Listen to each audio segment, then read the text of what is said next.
Coverage of Celtic versus Rangers at Hampden in Sports Scene Live.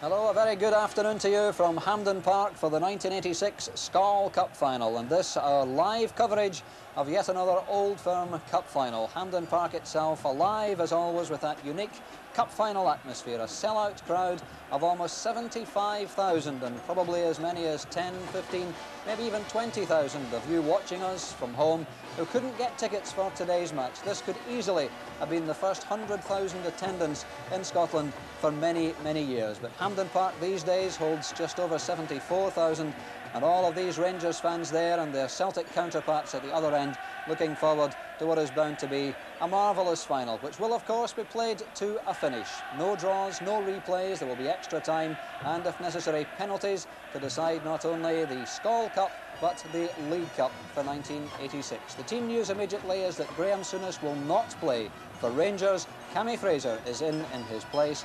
Ted McMinn plays from the start, and for Celtic, in the absence of Tommy Burns, Murdo MacLeod plays as expected at number 3, with Mark McGee fit again in for Celtic. So there, the scene here at Hampden as we look forward to the final. The Silver Shadows marching band out there, entertaining the crowds. The pre-match entertainment really has been marvellous. The crowds have listened to the league, they've come along early, and they've enjoyed all the entertainment. And we're now not all that far away from the kick-off itself. Now with me to look at the match and to look back on the incidents is the Aston Villa and Scotland striker Andy Gray. We'll be hearing from Andy a little bit later on. But back inside Hampden, high above the pitch in the commentary position, is Archie McPherson, who has with him today the Dundee United manager, Jim McLean. Thank you very much, Dugan. I think looking at that caravan, that's a handy place to be this afternoon because it's turned very chilly indeed, and there is a very strong wind blowing left to right as you look at the picture, and we're not only competing with that, but with this very attractive and noisy band right in front of us, and I hope Jim McLean can hear exactly what I'm saying. Now, Jim, immediately I've got to ask you about the changes in the team. Well, Tommy Burns is not playing for Celtic, of course. David McPherson is suspended, and now Graham Souness is unfit to play. Which of the two sides on the face of it would seem to be most handicapped? Well, I think Rangers are taking the biggest gamble here today because most certainly they would like Ted McMinn and Cammy Fraser to be in much more match fit condition than they are. I think also Celtic would be the same with Mark McGee. I think it's a blow for Rangers to lose McPherson and Souness, but I'm sure it's equally a blow for Tommy Burns to be out of the Celtic team. Well, it is interesting too that just before we came to live transmission, the Celtic team's up on the screen at the moment, and I'll get to what I was about to say in just a second once we have a look at that team. And that team, in fact, is the one which finished against Dynamo Kiev. So that, there was some talk about bringing Danny McGrain back, but they've decided against that, and Murdo MacLeod, Jim at left back, which he's accustomed to playing in anyway. Well, I think that Davy Hay is remembered in the last game when Ted McMinn played exceptionally well at Ibrox and Rangers won 1-0. So I think that he must have been thinking a wee bit along the lines of Ted McMinn and Davy Cooper and needing to stop both of them. And of course, you'll be getting a view of a young player who's come on enormously in the past 5 or 6 weeks, last couple of months, Tony Shippen, number 10, now at the Rangers end.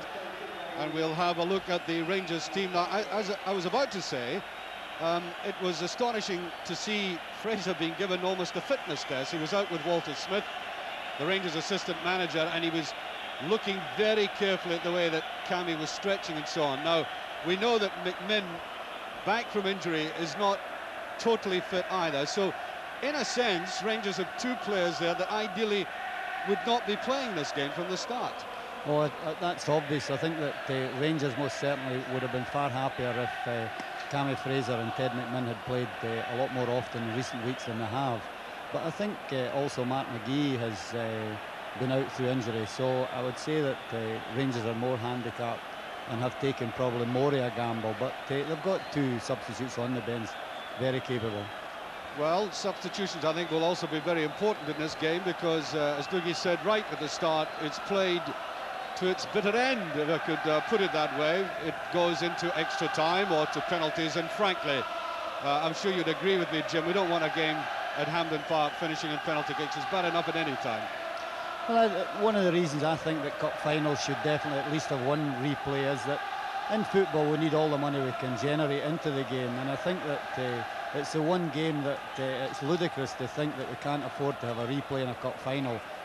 Just think of the money that is coming into the game from today, the gate receipts and television and so on, and without doubt, if we need to cut down in fixtures, it most certainly isn't in the cup finals. At least one replay should be played.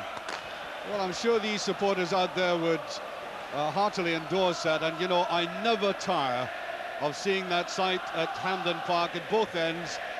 The colours up, the Celtic supporters massed there, and away down at the other side, the Rangers supporters. All a splendidly stirring sight. And although Hampden Park is vastly altered to the first time I came here, either to watch a game on the terracings or to do a broadcast, it still tingles the emotions when you're sitting amidst a large crowd like this. And they really are packed in very, very tightly in there.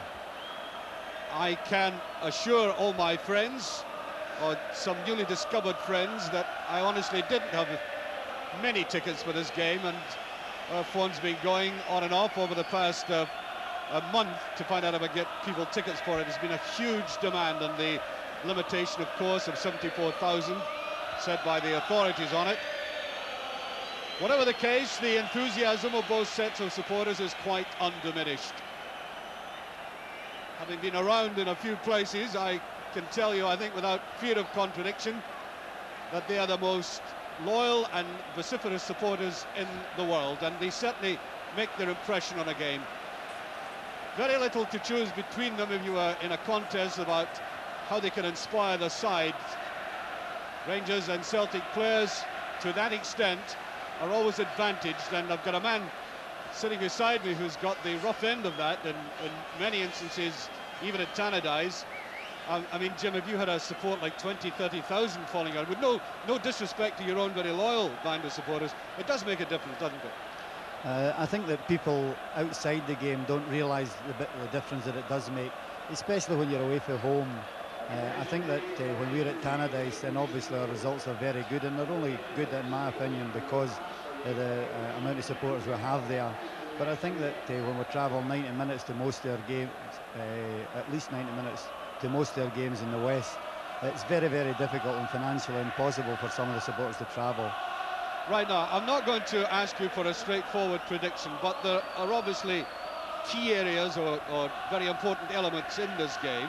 And I want to talk firstly about the men up front, who are very important. And you were suggesting to me before we came up here that Celtic simply have more goal scorers than Rangers, out-and-out goal scorers. Yes, well, I think that even with now Brian McClair obviously I think going to be playing in midfield, that to me gives them 4 players who can all take half chances, and in particular obviously they've got Maurice Johnson. I think Rangers most certainly don't have anything like the amount of goal scorers in their team that Celtic have, but I also think that the back 4 of Rangers is a bit more experienced than the Celtic one for obvious reasons. But they'll miss David McPherson's height, won't they, today? I mean, Ali Dawson's in, but he's certainly not the same kind of player as McPherson. I think that's a blow, but Alec Dawson has experienced cup finals, and one I remember when he picked up the Scottish Cup, and we were the opposition. But I think that in the Celtic team, for instance, their back 4 is completely untried, as playing together as a unit. And out they come, led by David Syme, Graham Souness, David Hay, the 2 captains, and Hampden rises to them.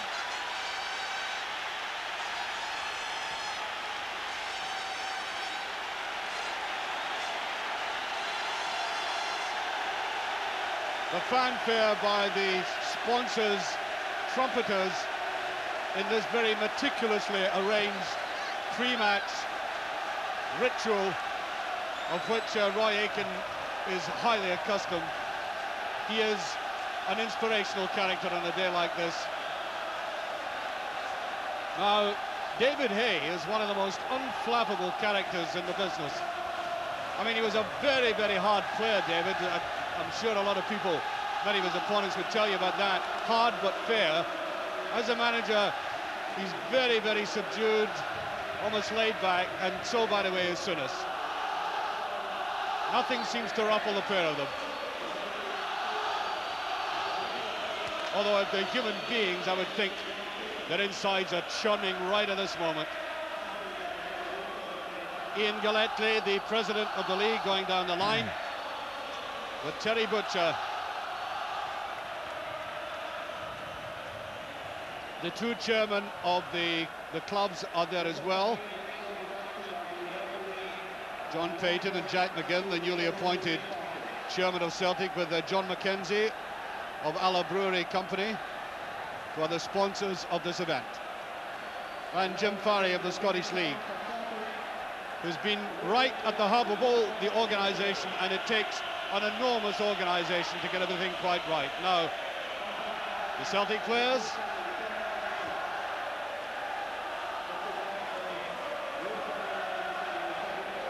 Well, they don't seem put out at all by this atmosphere. Mark McGee, of course, has got enormous experience. He has a European medal on his cabinet. That's an exceptional case for the players out there today. There he is, Mark McGee. I remember being in Hamburg the night, and I beg your pardon, in Gothenburg. He went to Hamburg eventually when he won that Cup Winners' Cup for Aberdeen. And off the players go to their respective ends. Now, Alan McInally, the man they call Rambo at Parkhead, he's certainly burst his way through the Celtic ranks. He was used more as a kind of super sub all last season. Now he's settled into that team and played remarkably well against a very tough Dynamo Kiev defence on Wednesday night, who did not like the way he charged at them. Cammy Fraser. Now, there must be a definite question mark against this man's fitness. The last time I saw him was at Tynecastle in that drawn game with Hearts. He went off after about 5 minutes or so with a hamstring injury, and has bothered him ever since. And he was getting what I took to be a fitness test about 2 o'clock, 2:15. That's how late a decision it's been for Rangers. Referee David Syme. I asked Davey about half an hour ago, have you ever felt nervous? He said no. He said the only time I feel nervous is perhaps before an evening game for some reason. His 11th Old Firm game, his 3rd cup final, and he loves it. Butcher has won the toss. I would read that, and I think Rangers will stay where they are. Butcher will be a key man for Rangers today, Jim, with all that experience of his. Oh, playing in the World Cup and the experiences that had down in England, obviously, I think it'll be very important for Rangers, especially in the early stages of the game. But I think, honestly, this is a new scene for him, although he's played in, I think, one Old Firm game before today. A cup final has that wee bit extra. It surely is. Mark McGee and Mo Johnson. That's not a bad structure, forward structure for Celtic, with these two combining. I wouldn't say that Mark McGee himself will be as sharp as he would have expected, because he's only had that kind of half game back for Celtic.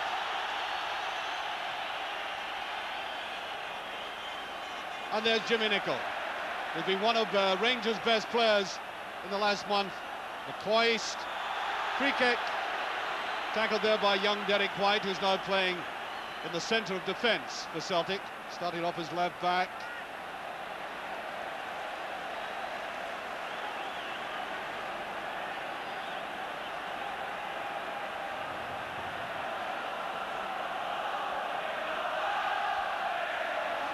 Brad Bonner taking his time about this, getting his players forward. Nicol. Durant.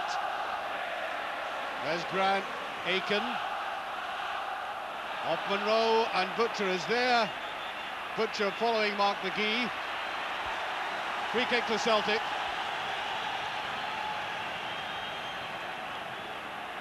Paul McStay. Knows Hampden Park very well. Remember a dramatic equaliser he had against Aberdeen in the Scottish Cup final, taking the game to extra time. Nice curl in net. Off Butcher's shield. Now McMinn. Here's Fraser. No, it's Ferguson rather, number 7. That was Fraser. Now Nicol. On to McMinn. And White, incisive tackle on McMinn. That's his first tackle, and I can't remember in the last game if he had a successful tackle against McMinn at all. Cooper.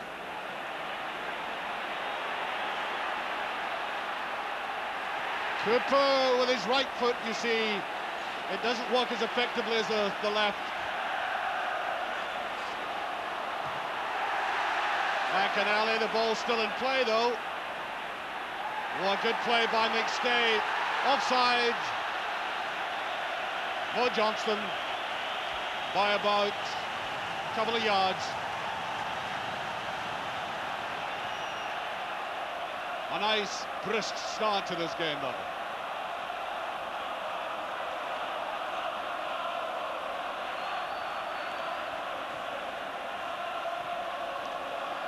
Rangers with the advantage of the win. That was neatly touched round there by McMinn.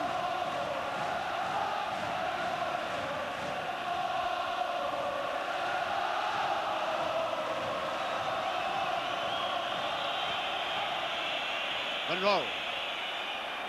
Grant. Bonner McLeod. McInally, there's McStay, curls it beautifully. Shepherd. Rifles it in there. Chris Woods. That should do him a power of good, getting an awkward ball like that early in the game.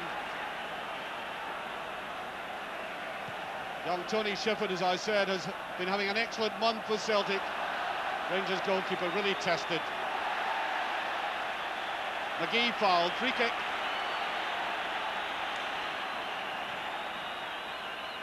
Way by Nicol. White. There's Brian McClare lying in that deep position, of course. A little bit too much in it. No, McClare gets it. There's McClare, Butcher. McStay. Nicely played by Ferguson to Fraser. To McCoist.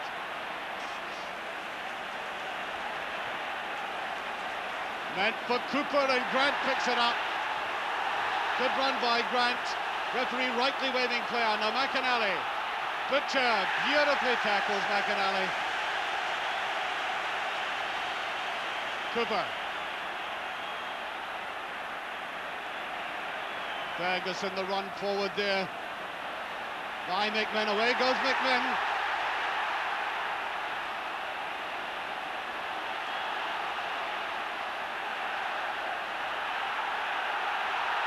And I think the free kick to Rangers, yes. Real struggle between the pair of them that time. McMinn, who had such a brilliant game for Rangers the last time, the pair met. He's most certainly got a different role today, but he's playing through the middle with Alan McCoy, and Rangers are playing their usual 4-4-2 and Celtic their usual 4-3-3, but Ted McMinn is playing through the middle with Alan McCoy. The last game he definitely played outside right. Well, that was Terry Butcher getting up, and I think getting assist from the defender. Yes, it's a free kick.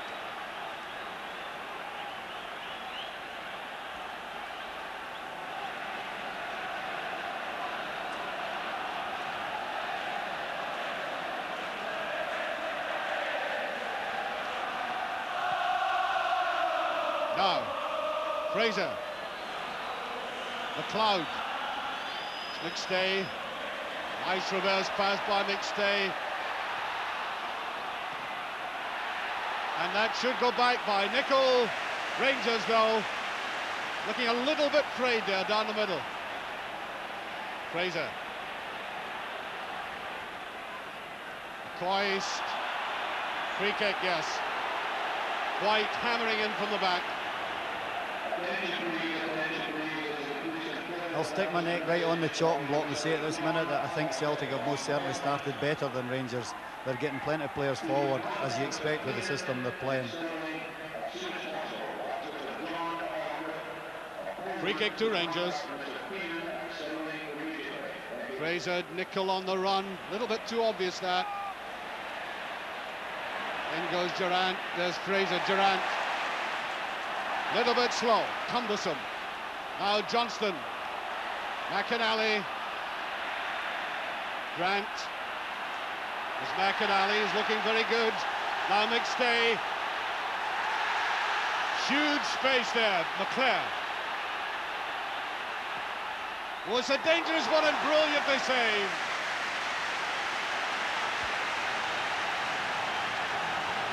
Really good goalkeeping twice by Woods. Desperately awkward ball for a goalkeeper to take. Slightly masking his view, the two players in front. Here's Cooper. Wanting to move into midfield, it's Cooper. Free kick. And Roy Aitken instantly apologising. Cooper didn't like that one little bit. And certainly it was a vital tackle for Celtic. Cooper was shaping up very well.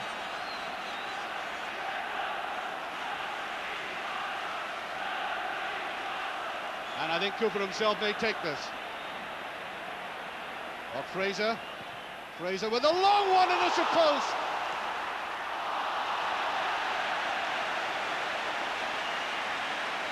Really brilliantly struck ball there by Fraser. Thundering it in. Almost deceiving Bonner. I think he might just have got a slight touch of that, Jim. I think he did touch it, but it was a magnificent strike from Cammy Fraser. He is a tremendous striker of the ball from outside the box.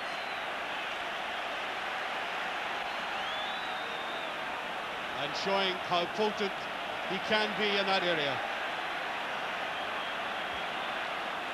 Rangers look to have changed their tactics very slightly with Ted McMinn now sitting wide on the right here. I think they've been a wee bit worried about the amount of play Murdo McLeod was starting down the left-hand side. And White puts it very coolly back. Aitken wants to come forward. Fraser totally missing that. Now Ferguson. McMinn. There's McMinn. There he is, McMinn, I think, in a very good position, and the whistle has blown for that tackle. It was a wee bit unfortunate there, the referee was facing the wrong way because it was more of an advantage for that move to continue. That was for Rangers, but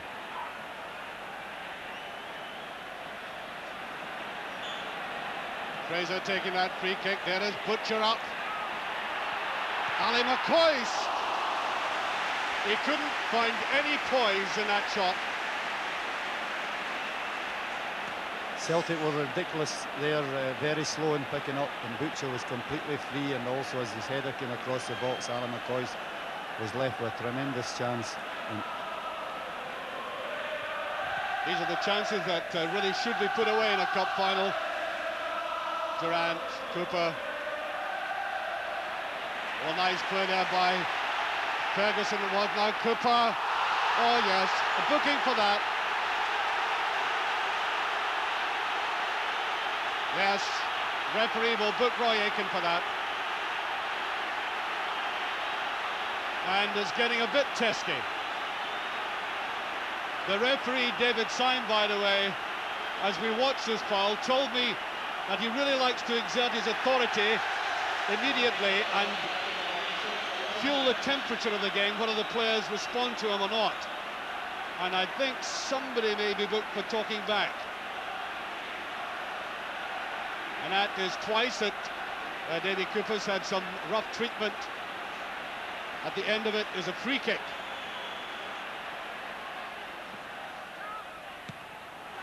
Put away by McAnally. Johnson, Celtic attacking. Big numbers. Johnston, and that's neatly picked up by Davy Cooper of all people.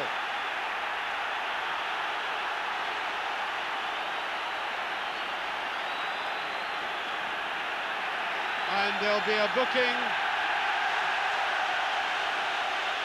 There's a booking for McAnally for that challenge.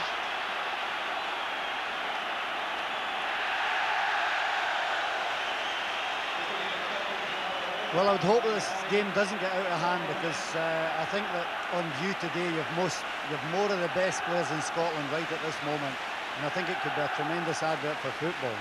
But at the moment the referee's finding it tough to settle the players down. Long one by Butcher, should go to White, and does. McAnally, Johnston. Long legs of Butcher again. Fraser lying very deep. Run by Durant. Beautiful ball. And Rangers get the corner. And Rangers seem to have picked up, Jim, from that initial statement that you made, and in terms of the tactical change. They're definitely playing two wingers now, and Ian Durant is playing just off Ali McCoy's, and it's curbing the moves from McLeod at left back for Celtic. I think they were dictating the game there. That's Nickman with a corner. Monroe should get that to Cooper. There's Monroe. Oh, that's another one.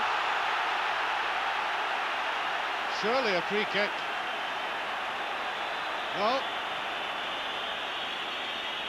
Not this time, the referee said.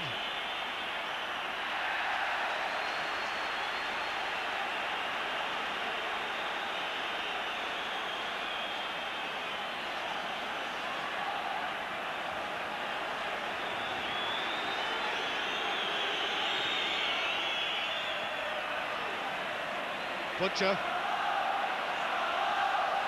That's McStay to Mother McLeod.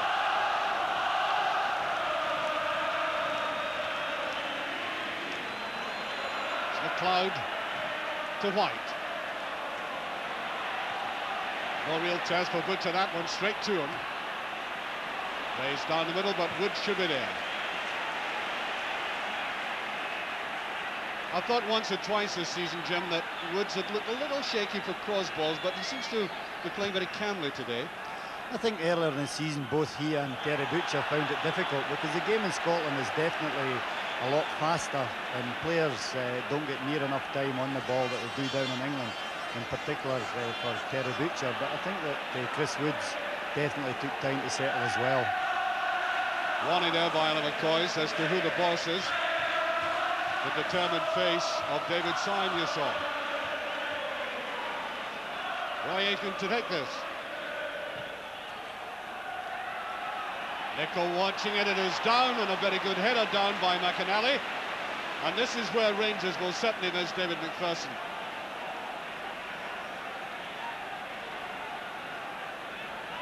Rangers wanting to build it from the back.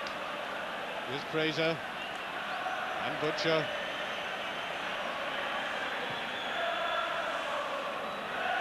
McCoist.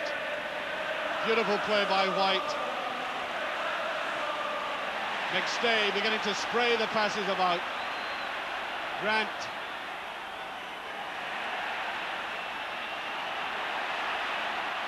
And straight to Woods.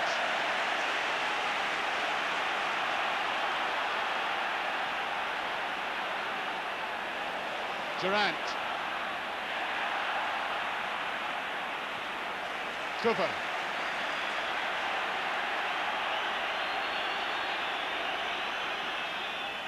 McMinn. There's McMinn, and it wasn't far away. First real positive contribution in the game. And with that little jink that you'll see here, so characteristic of him now, and then letting fly. Both managers should be complimented on their tactics here today, because there is not one player out there been sent out to stop the other player from playing. Both 11 players, the 10 outfield players in each team are out there to play their own game. And that's always heartening to see. That is a free kick, yes.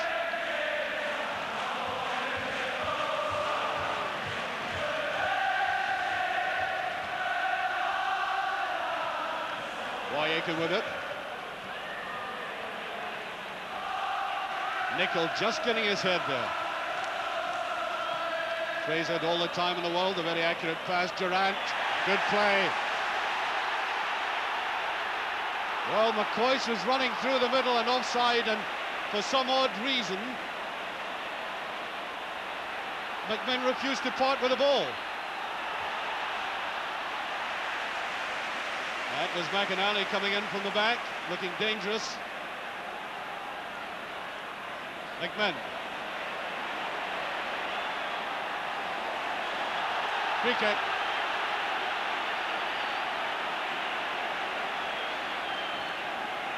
As Monty McLeod had that ball in his possession all the way. Little bit of tongue wagging going on down there, and it's a lot of bickering going on. Nicol. And the free kick. Yes, McInally late in on the tackle. Jimmy Nicol can hardly believe it. Alan McInally. I think the referee's got to have a word. I think he's having a word with Jimmy Nicol. He might have been saying something uncomplimentary.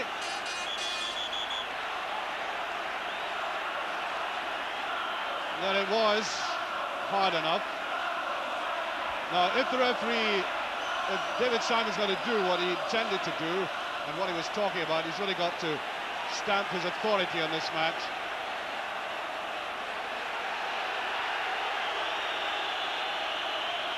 Free kick to Rangers.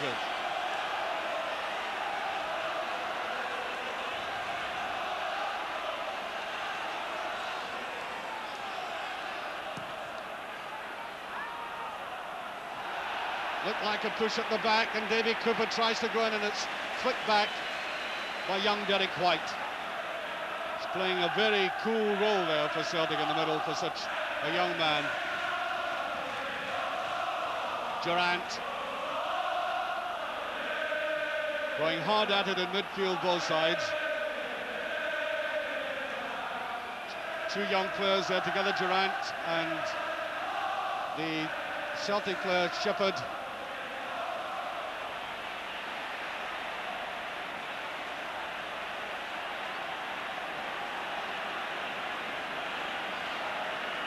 I was just about to say we haven't seen much of Maurice Johnson so far, but that is his copyright, isn't it? He goes through a game, and the only time you see him is when he puts the ball in the net sometimes.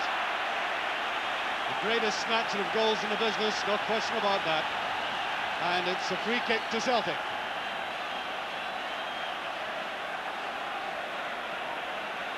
Paul McStay, I think, will take this.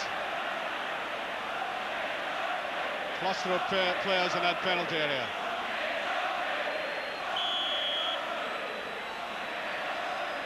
McStay culling it way over and brought down there by Fraser. Ferguson. Good play by Ferguson. Playing right in the middle of the park, trying to emulate the style of his manager. There's Ferguson. Durant.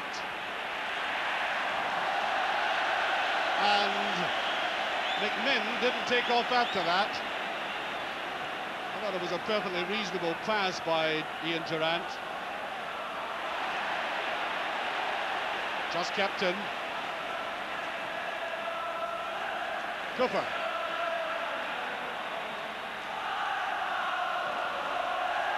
Using that left foot of his beautifully again. Now McMinn.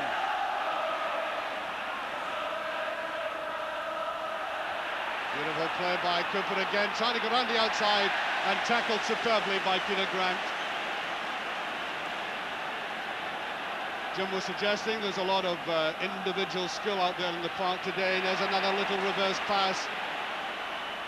Oh, good interception by White, having an outstanding game for Celtic. McInally.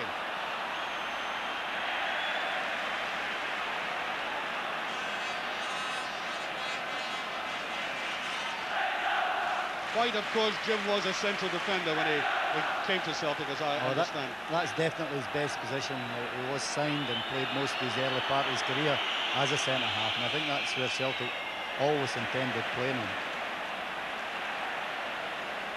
Now Durant.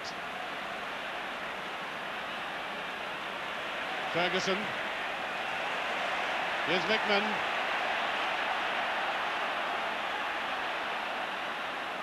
Now Ferguson. Mickman on the run. It's away wide and too wide for Durant, yes.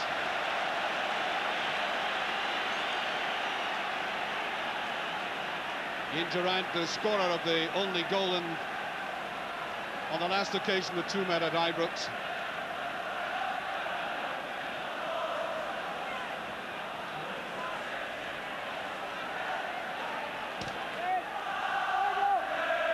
Barry Bonner indicating somebody to get into space.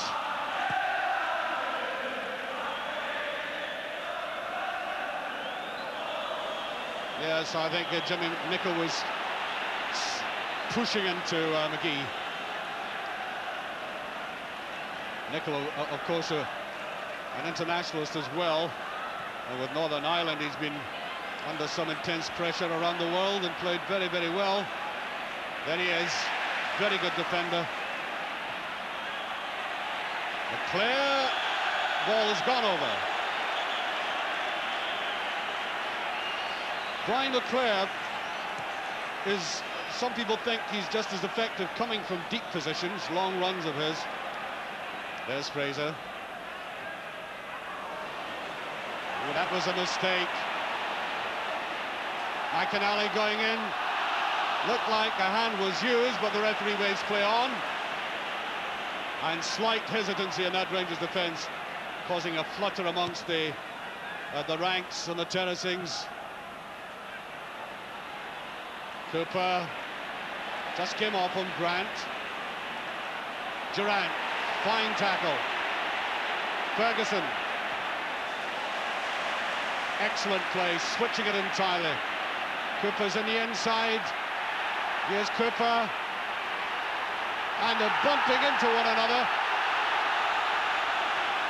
Slight appeal by David there for a penalty, but Mr. Syme having none of it. Waving play on the referee, McInally. Nice run by McInally. Butcher's there.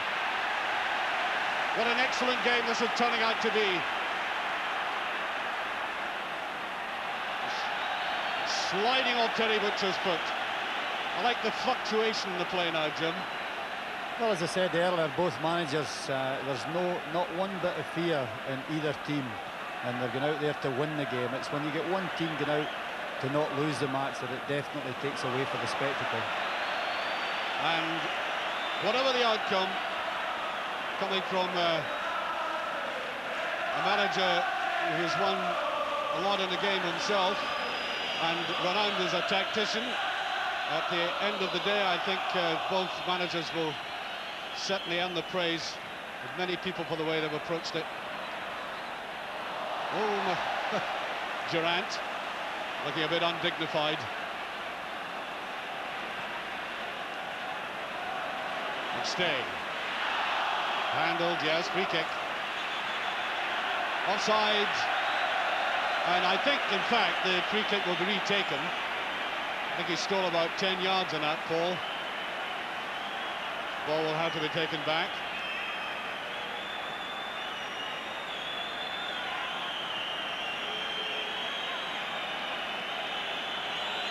Roy Aiken to take it.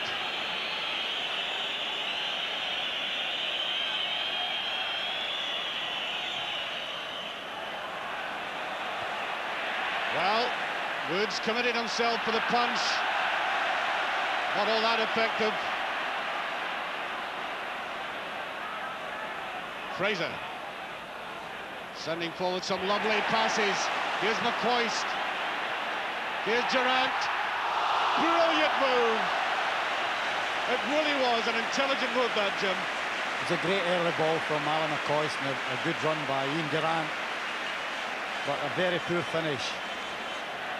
Well, there it is, that early ball that you're talking about, coming up here, lovely touch inside, and Durant deciding to let blast. Very, very like the sound iron shot again. But look at that pass by Fraser. Been doing a lot of that, accurate passing. Nice touch inside, and he chipped it.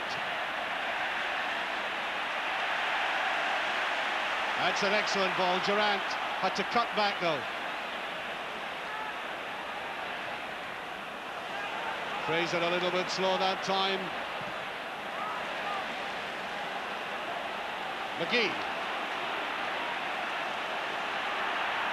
Monroe, Harden, Aiken. Wanting to storm forward again, I think. Changed his mind slightly.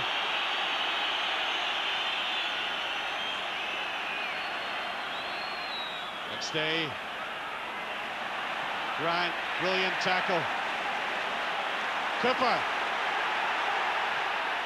Here's Durant. Way that far side is Ali McCoist. Cooper going to the outside.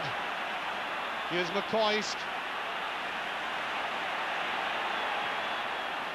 Calls it round and one of McLeod.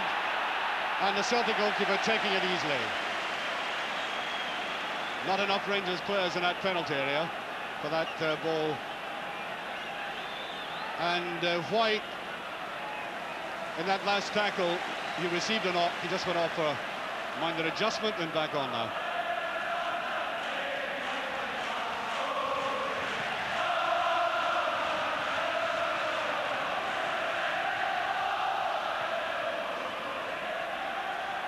Cooper. Monroe. Talking about attacking mood, certainly the Rangers left back has indicated that. There's a shot. Ferguson coming up. Nevertheless, Jim, a lot of constructive play in the field at the moment. And at this stage, with about almost gone half an hour, the score nothing each, is there anybody you think has the edge particularly? I think Celtic definitely started the better of the two sides, but I think the change in Rangers' tactics have most certainly helped, and at the moment it's very even. I think the first goal will be very important, but I still believe that either team can come back from that because they both believe that they are the best team. Shepherd. Good tackling there, solid stuff. All fair. McStay. Offside. Nice enough ball by Paul McStay to Mark McGee. McStay's influence in this game, of course, could be enormous. He's a highly talented player, and one just feels over the last season and a half, there's been a restraint about him that he didn't have when he started off with Celtic, Jim. I think beyond any shadow of doubt, the problem with Paul McStay, if there is a problem, is that we're far, far too many games for players to play. I think it's ludicrous the amount of games that we play. These players, like say Paul McStay, will play at least 60 games per season, and that's okay for the odd season, but I would be certain that Paul's played around 60 games a season, every season since he's come into Celtic first team. High one again. Falling loose. Aiken.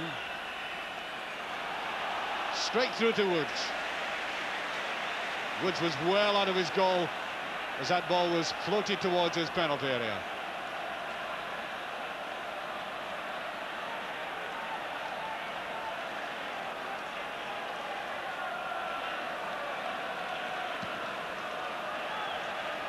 High up and under. McLeod. Well, that was a good tackle by McMinn. More a defender's tackle on the defender.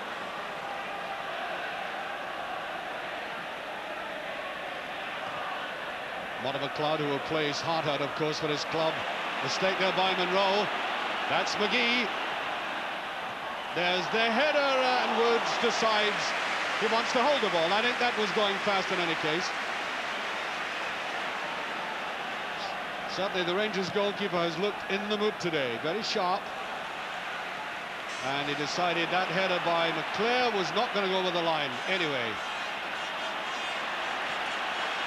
Grant. Shepherd. Durant. McStay.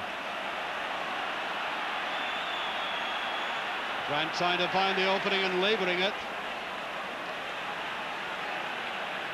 What McLeod was telling him he was in the free, but sometimes players don't have eyes in the back of their heads. They ought to.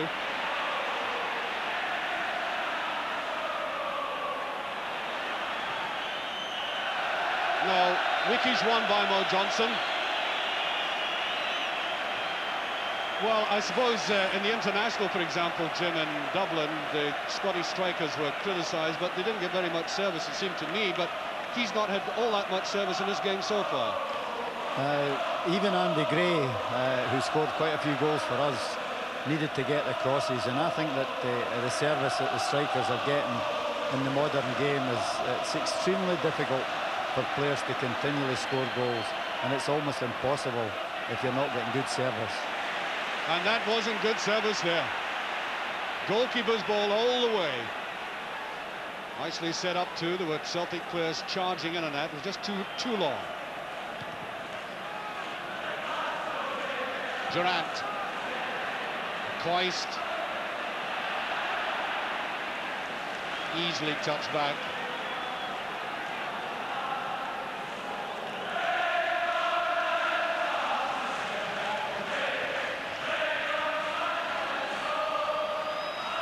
Aiken.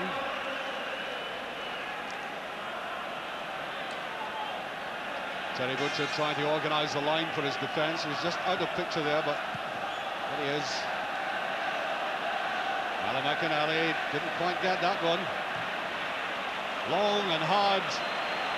And again, an easy one to be mopped up.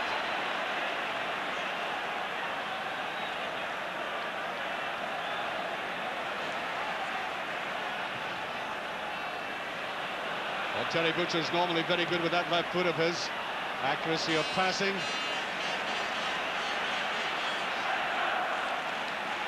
Ferguson. McCoist.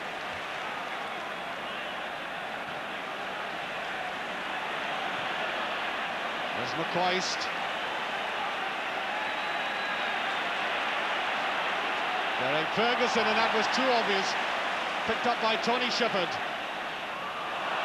And a bad ball by Shepherd. Yeah, more and more, Jim, a breakable ball here could decide this game. It's one of these factors, isn't it? A little bit of bad luck for one or the other. I think that's obviously always very important.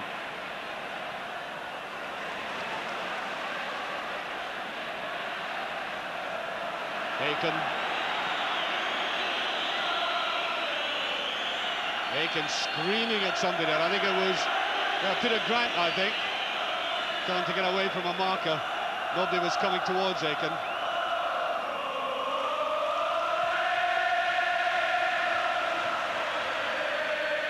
There's Butcher stabbing it well, and Aiken has that covered.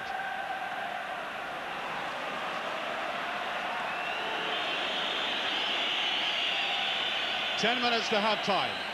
Still no scoring. Little bit of a shove there, yes. And there's been an air of disbelief amongst some of the players at some of the decisions, and I can't quite understand why. I think the referee hasn't put a foot wrong yet. I think he's let one or two things go that he shouldn't have. Paul McStay trying to bust through, and I think Morris offside. Johnson was offside. Yes, it was offside. A little bit of an argument there with the linesman, but as it was pushed through, there was Johnson as the ball had been put through to him.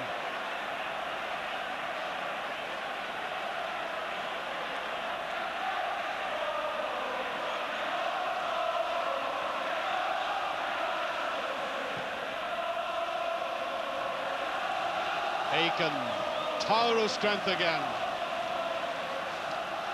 Coist, just a little bit too cute with that. Easily read by White, who's, as I said, been quite outstanding for Celtic. Youngster with all the bearing of a man of great experience. It's a useful combination. Fraser, yes, Cooper. Well, a lot of the players finding it difficult to keep their feet, a lot of them slipping. Martin McLeod, now Shepherd. That's a useful ball, finding McGee.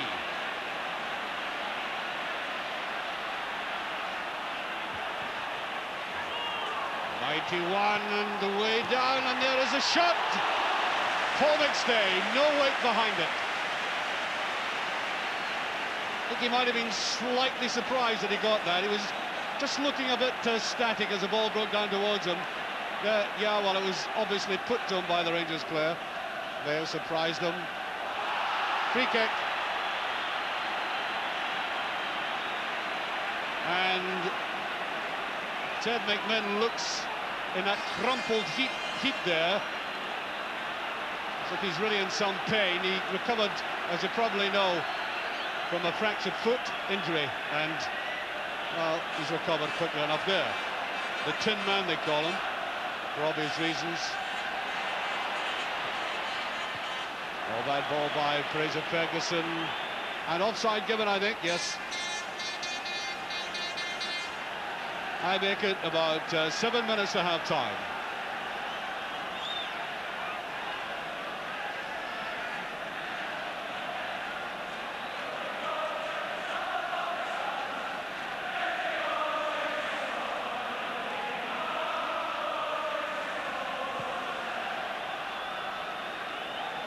Blue line is up again. That's Monroe. Coist. Ball had gone over, I think. Challenging for the ball. I think disputing whose throw it was.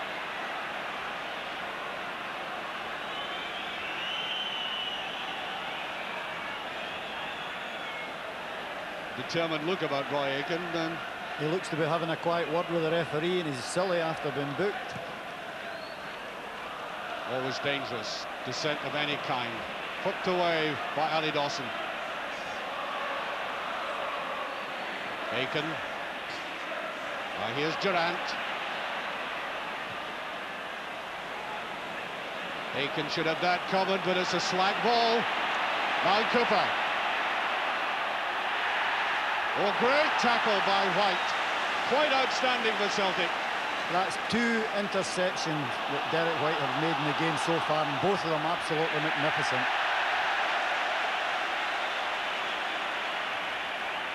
It's gone wide, and there's nobody going for it for Rangers. Picked up by Martin McLeod.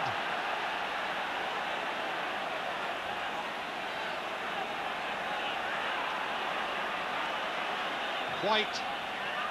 McInally's got in behind people. He was not offside.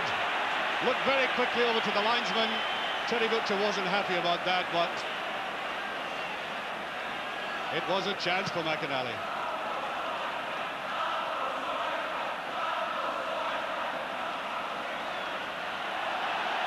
Free kick, surely, yes. Free kick to Celtic. Now Paul McStay. McClare. Is McInally. No, poor effort there by McInally. He had players inside him to running forward. I think he made the wrong decision to have a goal like that.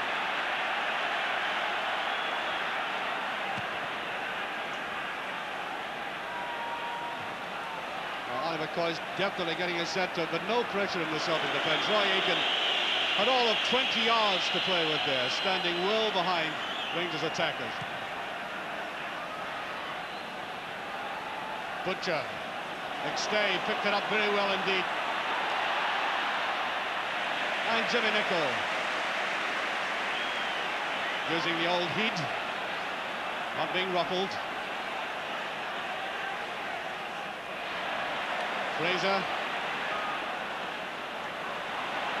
Aiken read that brilliantly, and he wants to come forward. Aiken. Nice little ball to Johnston, and it's off.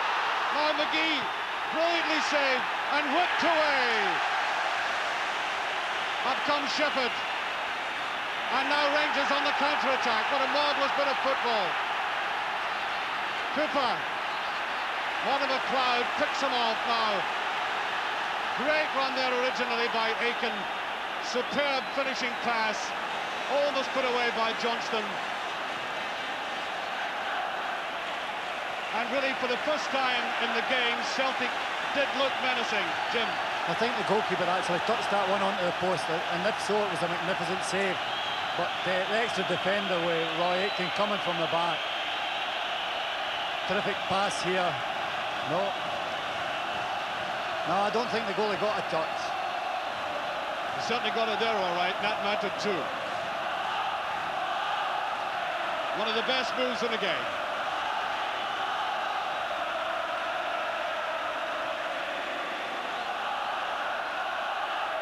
And Rowe just puts it away. Ali McCoist. Aiken, Ferguson, beautiful play. Jimmy Nicholl now.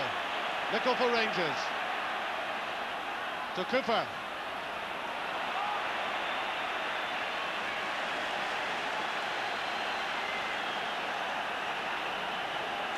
Pat Bonner calming everybody down. He had unbelievable saves against Dynamo Kiev. Superb game he had. McInally. McGee.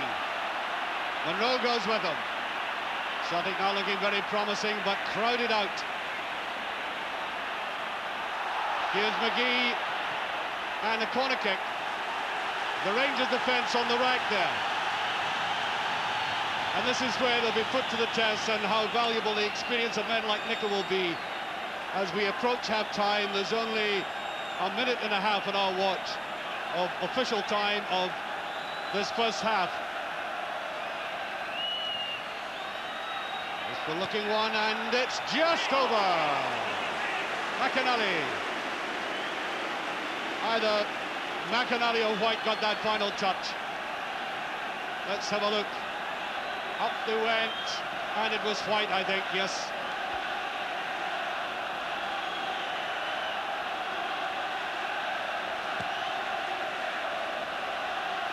Cooper.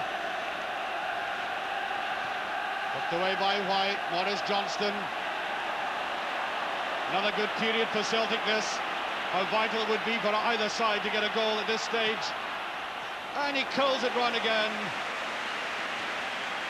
Always a chance that the goalkeeper would make a mistake for a ball like that, Jim, with people running in on him. If he does, Celtic will definitely score, because Celtic's always got players falling up. They definitely get far more players. Brilliantly taken down by Cooper. Now McMinn.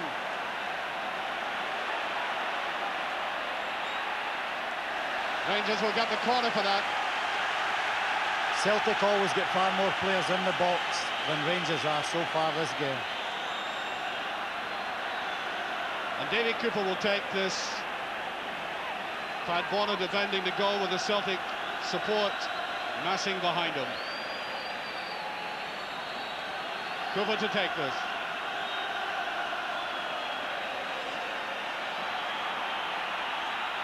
Waiting for Butcher to get right up. There's the header, and I think the half-time whistle is gone. Yes, it's half-time. There is no scoring in this Gold Cup final. Paul McStay, one of the fine players we've had on the park, and I'm sure, Jim, you'll agree with me, even as the game is very evenly balanced. It is good to report that it has been an attacking game of football, and some of the youngsters are playing like veterans. Well, right from the word go, both teams have been out there to prove that they're the best. And I think one of the outstanding players so far has been the boy Derek White at centre-half. I think he's had a tremendous match. Saw Graham Souness having a rather testy exchange there with the referee, complaining about something or other, and just led away quietly. But there, that's the position at the moment. We'll be coming back, of course, to the commentary position. Meanwhile, downstairs, Dougie Donnelly has Andy Gray with him, and let's see what Andy thought of that first half.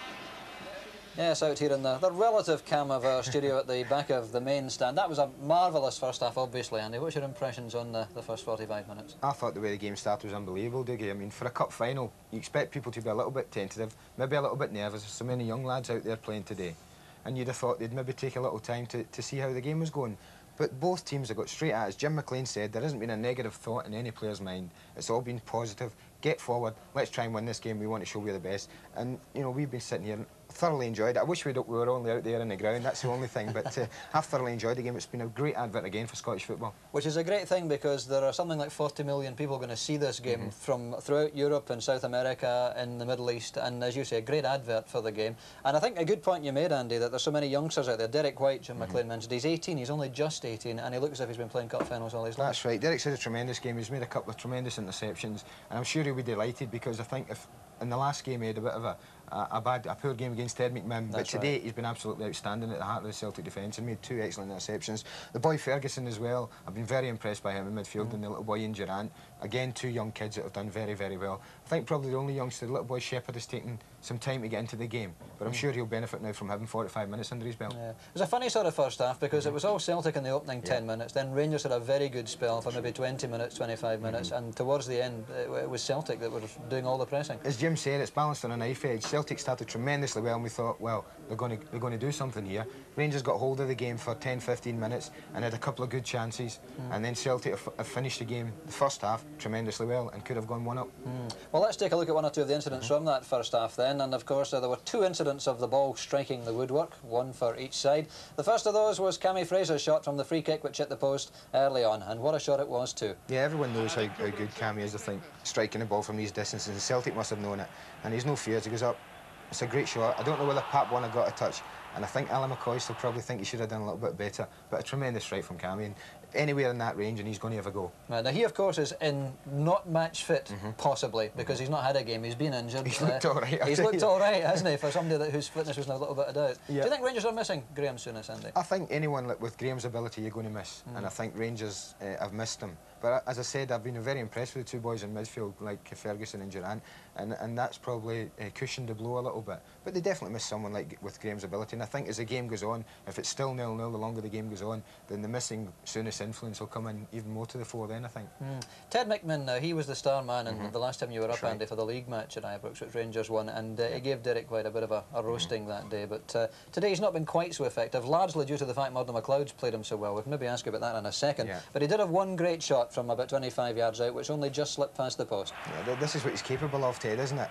I mean, he can be out the game for such a long time and do nothing, and then all of a sudden, you know, the ball just gets played to him in a position really where you don't expect him to be doing anything. He just slips past the boy and has a goal, and that's very close. I mean, it's so close that Pat Bonner scrambling across his goal. Yes. So he thought it was very close, and it wasn't far away. What about Murdo McLeod, who again his fitness has been a little bit of doubt. He didn't maybe look 100% on Wednesday against Kiev, but he's had a marvellous game. I'm a great fan of Murdo, so I like Murdo. He's my type of player, and I think he's been brilliant today. He's coped with Ted McMahon any time he's came on the right wing.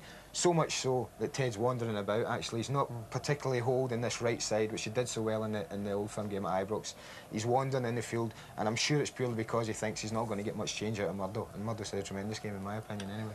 The Celtic midfield possibly had been a little bit of a disappointment for Davy Hay. I'm just thinking of the McClare, McStay, Shepherd, that hasn't really quite come off for them yet, and maybe that's where they're losing out just at the moment to Rangers. If Rangers have had an advantage, it's probably been in that midfield area.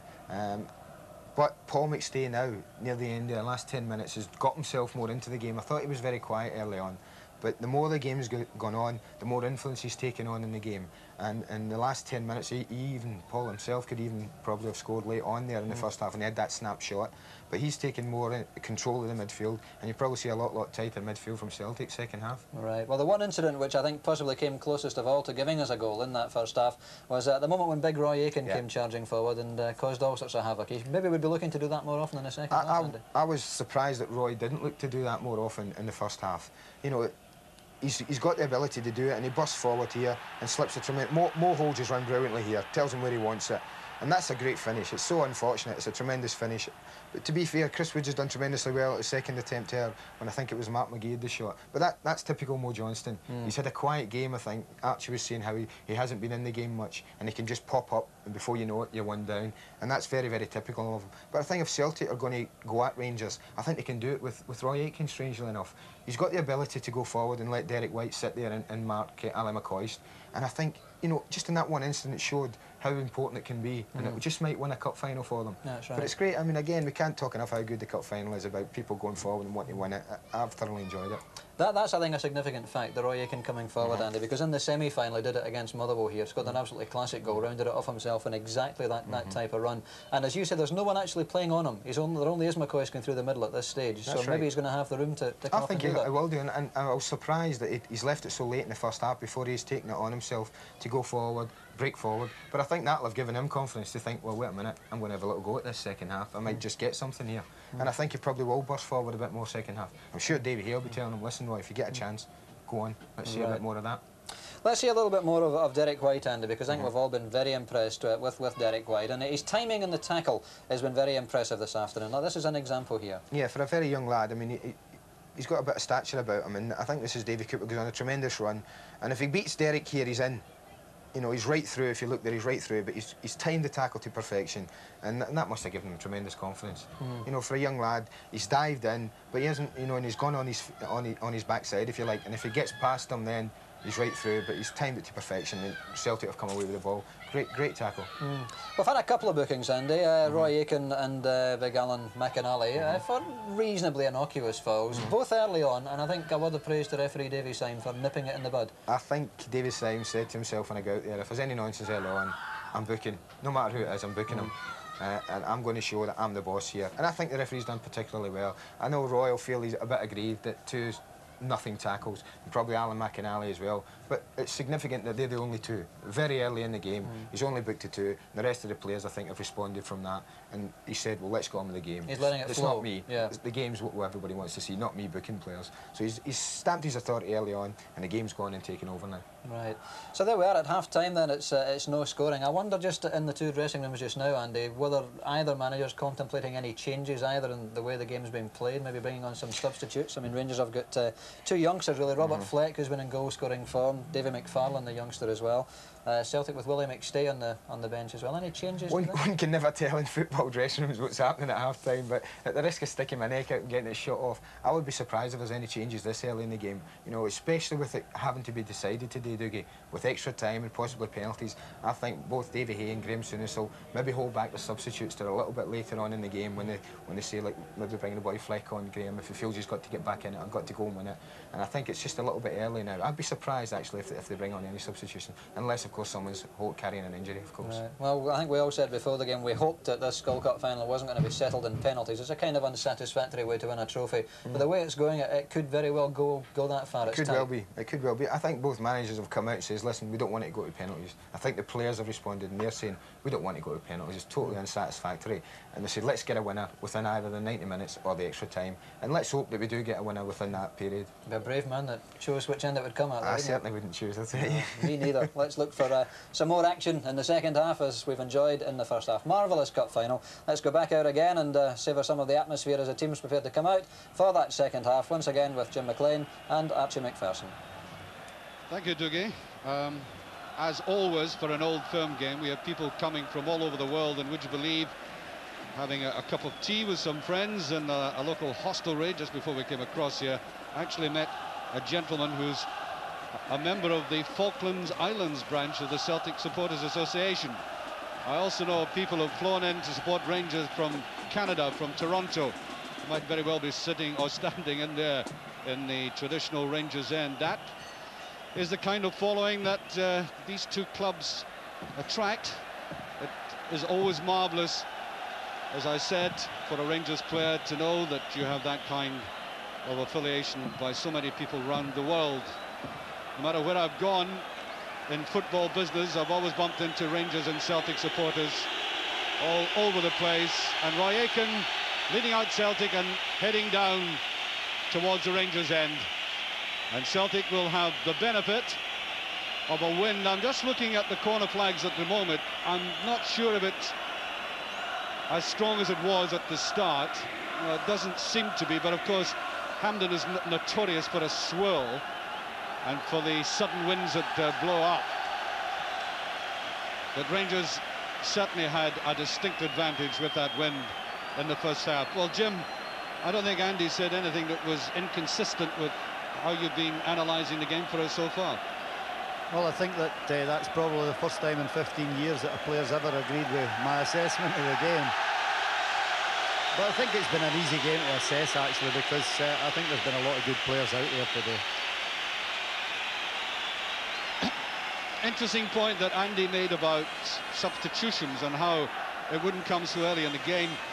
In fact, I thought I saw McMinn indicating something to the bench, almost as if he was suffering some slight discomfort. And I'm just wondering if either he or Fraser cannot possibly last too long in this match. I couldn't make up my mind what it was either, because I thought that it was his boot that was burst. But it was we're too far away to... Off go Rangers into the second half. Ali Dawson playing for David McPherson in the centre of the defence, and now Nicol.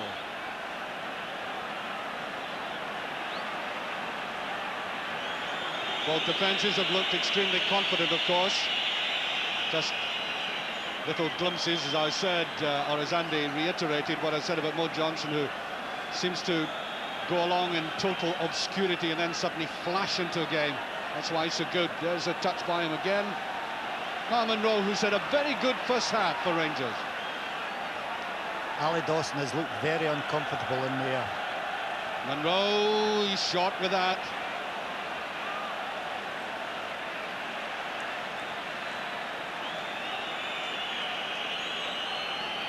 There's Derek White.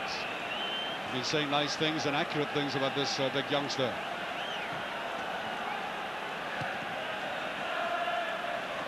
Marcus Fraser. McClair. Typical McClair run, it looks good. And mopped up by the goalkeeper again. Yes, Brian McClair. So very often you see him doing that, Jim. That's one of his big assets, and I honestly think he's a better player from just off the front when he gets running at defences.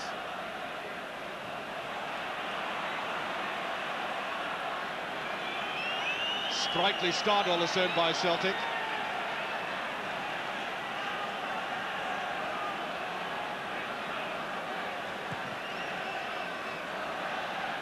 Touch there by Durant. Cooper. With one or two absolutely excellent runs, and that is just over. I think Paul McStay imagined there might have been a deflection there. Here's Cooper.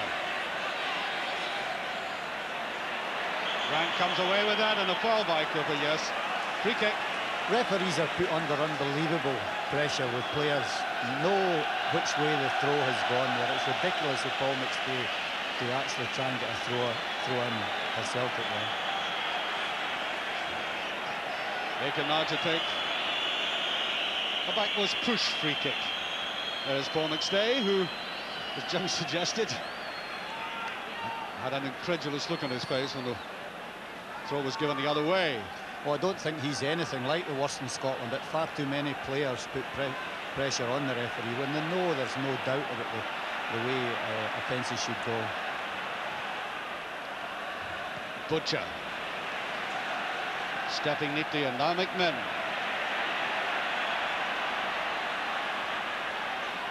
No, he wanted Fraser to go a run on the outside. And coolly back by Butcher. Read that long ball very well. Morris Johnson was careering down the middle.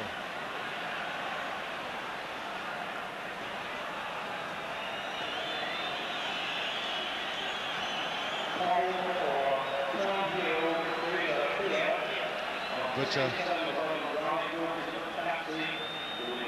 Fraser. To Nicol.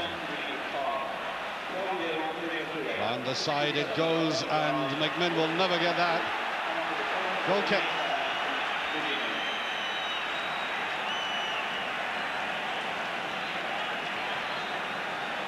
McMinn hasn't really looked his exuberant self. He's made an enormous impact on Scottish football this season with his rather flamboyant way of approaching the game, but he's been very subdued today by comparison with some of the games, certainly by comparison with the game he played against Celtic at Ibrox.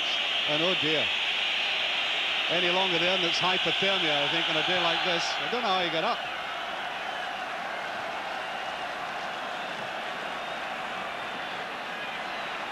Ferguson, that should be brushed away. Derek Ferguson playing usefully for Rangers in midfield in a role that certainly would have been filled by his manager Graham Souness.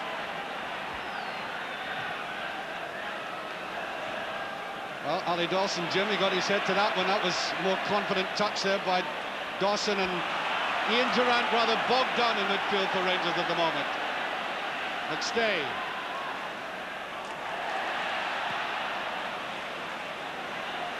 McMinn tried to touch it run, and there again.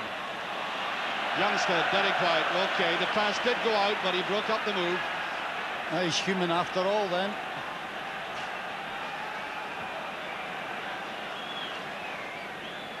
McCoist. Here's Durrant.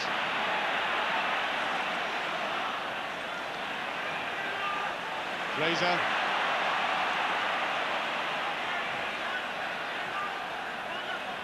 On there by Durrant. Fraser, and there's nobody there for Rangers. Neatly built up. And there's Butcher. Brilliant clearance by Butcher to Cooper. It's round the side and there's too much in it. And a point there in that initial move, Jim, that move by Durrant. There didn't seem enough players in the penalty area. I think Celtic, as you suggested, would have had more in there. Well, Celtic have basically got players that want to play in the box. Rangers have midfield players that are trying to get in the box, but they most certainly don't. And there's a better pass to McCoist, then he's offside. I think we're now reaching the stage shortly when lacking match fitness, if there is any of the players out there playing with injuries or lacking in match fitness, it will begin to show shortly. So we'll keep our eye open for that. Shepherd.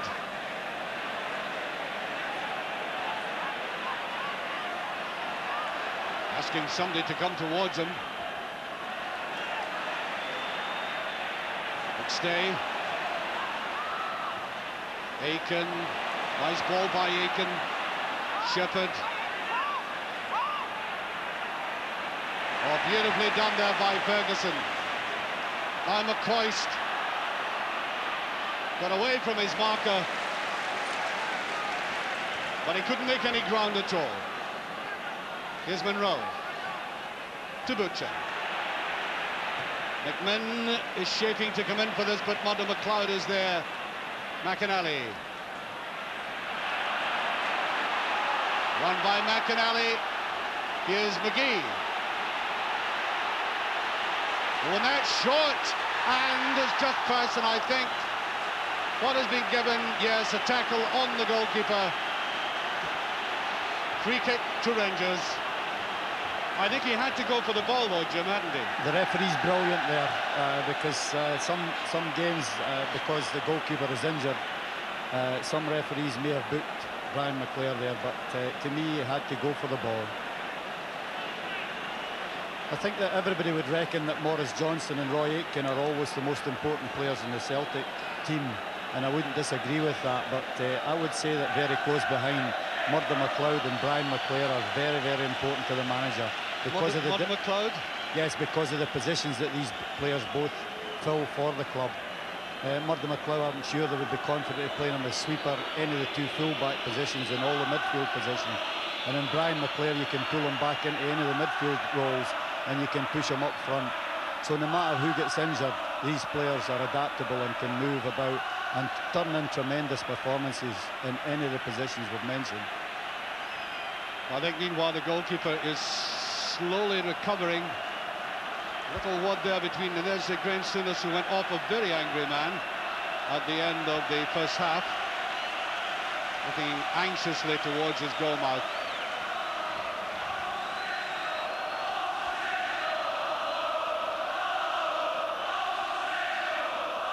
However, Chris Woods recovers.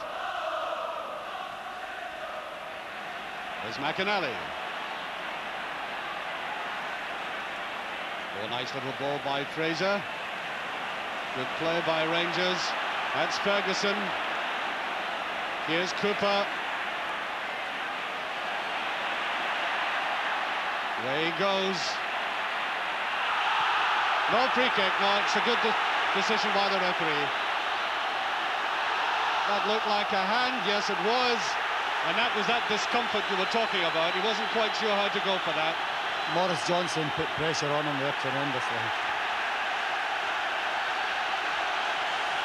Well, it looks as if Johnson is going to be booked.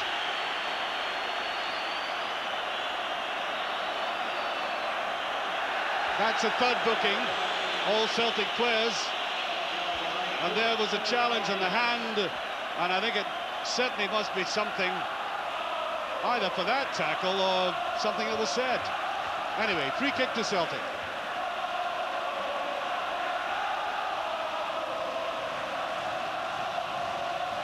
In they go, into that penalty area. That's Murdo McLeod. And there is Woods brilliantly clutching that. He's really shown his class today, Jim. Absolutely magnificent there. He must have been standing 5-6 yards off his goal line when they were taking the free kick. Coist did get the touch. Celtic getting more ball in midfield though. Butcher. Good play by Ferguson and Fraser. Now Ferguson to Cooper. Attacking Grant. Not quite away with it. They have him well watched. Ferguson. Now Fraser. Out to McMinn. Away goes McMinn, and he tries to get on the outside. The first we've seen of him in this half, taking on a defender. And I certainly think he's not as sharp as he would like to be. I think there's no doubt about that. Ted McMinn has most certainly shown a sad lack of match fitness. And I don't mean to criticise the Rangers management, but I think they were forced into taking a gamble that they didn't like. Durant. Now Monroe. McCoist. Nice turn by McCoist. Looking for a little support and gets it from Durant. Shepherd goes with him. Touched away by Ferguson. Now Cooper. And Monroe can only dab it to Roy Aitken. And that ball goes out. Slack play. We haven't had all that much slack play in this match. The passing has been, by and large, very accurate. That usually comes when players start to get a wee bit tired, and the pace of this game has been tremendous. That most certainly will happen now and again. A boot up, yes. Free kick to Rangers. The referee's been very good on that tackle, the one where the fullback's playing the ball forward and strikers are coming in with the sole of the boot showing.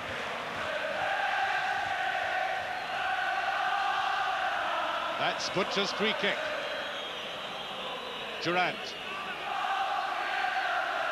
Here's Durant.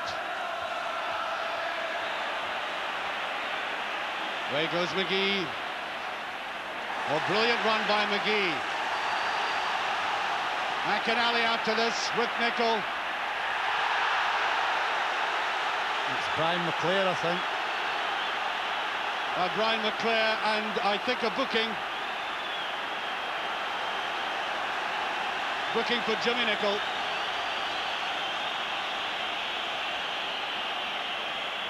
Booking for this one. Yes, bringing his boot up.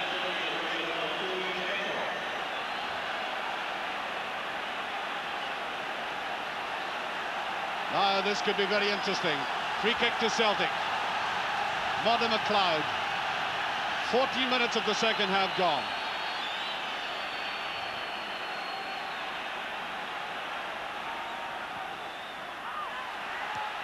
And way over from Brian McClare. Celtic had 7 players inside the 18-yard box there. Now, okay, it's a set piece, but they're definitely far better at getting players into the box. Ted McMinn must try and get in the box when Davy Cooper's on the ball. Substitution, Owen Archdeacon coming on, Jim. McGee off. Well, that's not surprising, Fitness actually. maybe? Fitness maybe? I think it's lacking match fitness, and also I think that they're looking for Archdeacon to get some crosses into the box. 3 strikers is a very difficult system to work. It's McCoist. Has put up. Free kick to Rangers.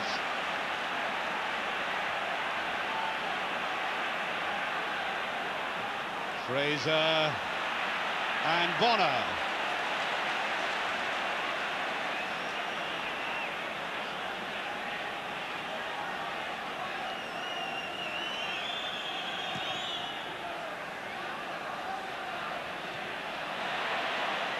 Paul McStain, a drive. Free kick again. Ali Dawson this time, tackling from the back. Difficult day for Ali Dawson all the same, Jim. I mean, it's an awkward, he's been out of the team and then suddenly he's into a cup final. And right in the middle of it. He's definitely not been exposed, but I felt he's been a wee bit uncomfortable in the air. He's got the experience of this situation, and he's not let the side down so far. So, free kick to Celtic. Exactly 15 minutes gone now, just over it. Away by Ferguson it was. McLeod. Good tackle by Ferguson. It's had a great game. Durant turns the wrong way again. Ferguson.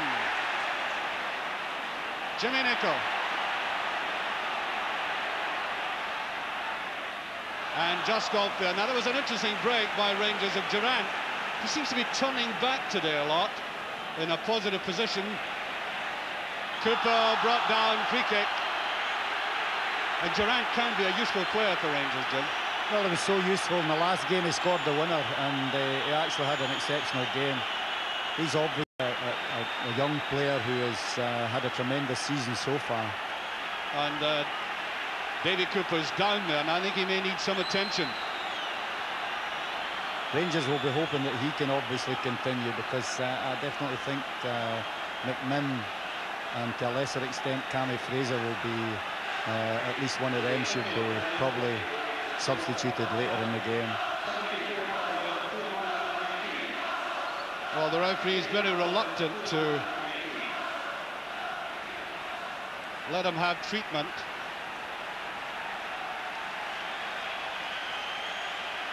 And so there's no treatment for him. Back he comes into the game. And Cammy Fraser is there. Butcher's there. Durant is there and scores. Durant has scored for Rangers. 1-0 with exactly 17 minutes gone. And the referee will have to drag them down again. They're not supposed to go to the crowd. And the Rangers multitudes go into a mass hysteria. Well, the very boy we were just talking about there takes his chance. Only a half chance, touched by Terry Butcher, went to the outside, and the near side of the goalkeeper. Rangers are in the lead. Celtic lost another very important goal from a corner kick. They did lose one on Wednesday. On to McMinn, who I think the ball's gone over.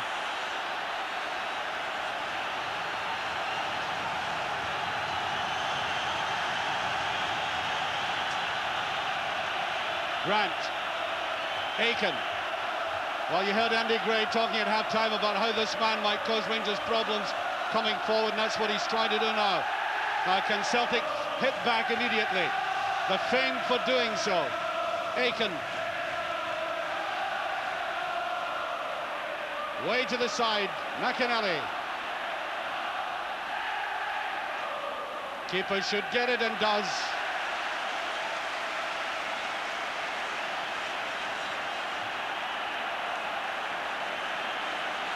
I think Ferguson, by the way, who's limping there, has quite an outstanding game for Rangers, Jim. Yes, he's did exceptionally well.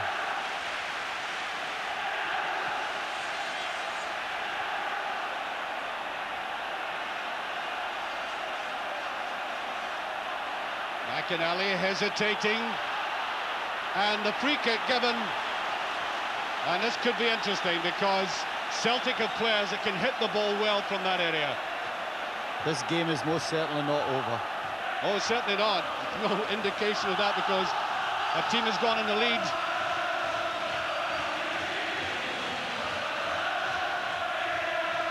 Brian McClare, Paul McStay,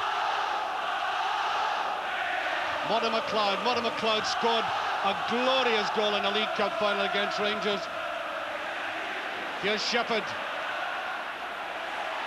And away by the goalkeeper to Cooper. Chases on, here's Cooper. Oh, and a bad ball. You wouldn't believe that Davy Cooper could play a ball like that. Counter-attack by Celtic. This is the fresh man. Oh no, it's Deacon, and that's a little too hard. A bad blunder by Davy Cooper, that, Jim. I mean, they were really set up. There was an easier pass down the left wing. I don't know why he chose to try and play a diagonal ball.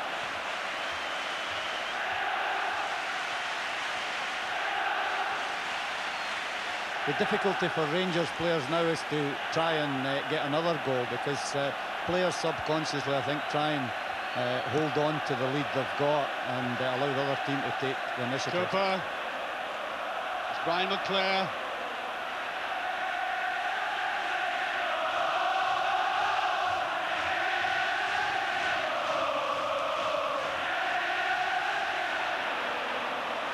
Ollie Dawson just getting that in the air.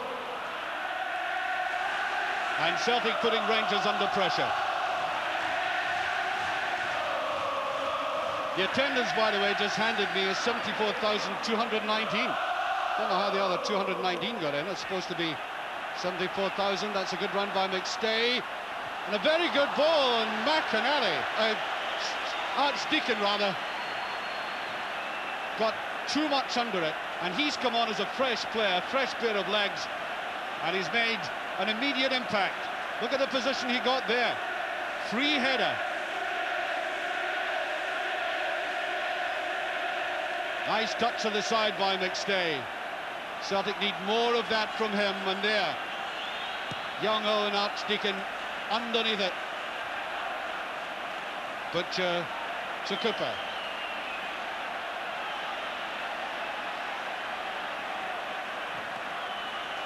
To McCoist. Handled it.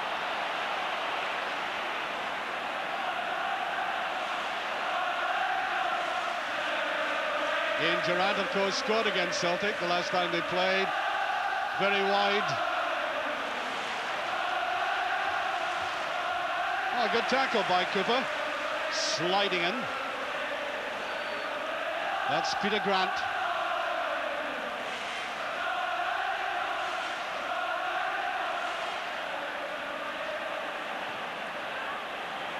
And away by Nicol. Modder McLeod, and that will be thrown to Rangers.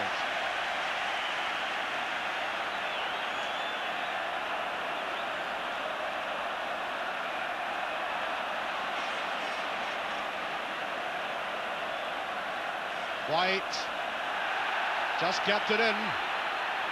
White coming forward. Archdeacon There's Butcher, whipped away by Nicol. Rangers very much on the defensive. McCoys didn't know what that ball was. White coming forward, Celtic pushing players forward. Free kick to Celtic, again an interesting position. Celtic fighting back immediately. And they've really got to make something out of this, Jim, isn't it? This is a good position for them. Well, especially with Murdo McLeod, I would expect that they would be thinking a good chance of a goal here. So, can Celtic get the equaliser from this spot? We're halfway through the second half. Bit of discussing going on. There's a chip forward and it's off the bar. And it's a brilliant save by the Rangers goalkeeper. Superb save. Hammered out of the danger zone. That's one from the practice ground. That free kick was magnificently taken by Brian McClair there. Brilliantly done by McClair. Really was. And there is a superlative save coming up. So Celtic. Durant trying to go in. And now Aiken.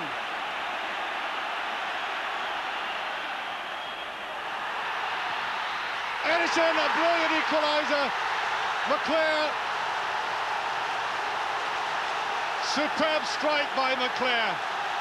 For me personally, I think that's a magnificent goal. A great ball from Roy Aitken, a great layoff, and a magnificent finish. And exactly 20 minutes of the game remaining, Celtic back on level terms with, as Jim said, a quite magnificent effort. Look at that, one touch of the ball and the second touch. No chance for the Rangers goalkeeper. And I think coming back the way they have come back, the initiative rests, I think, with Celtic. Here's Cooper.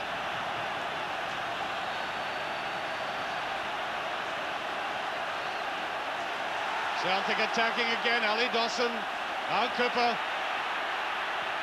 And there's no weight behind it. And you just get the impression that one or two of these Rangers players are struggling. Well, I think the goal has lifted Celtic without doubt. The Rangers scoring the goal has brought a lot more out of the Celtic team, but I still think there's a long way to go yet.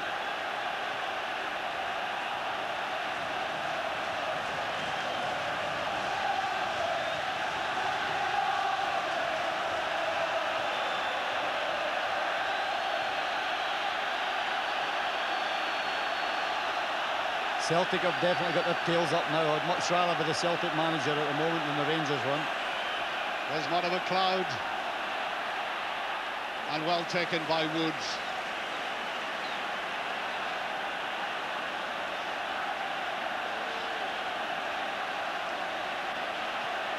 Playing it coolly. Here's Ferguson.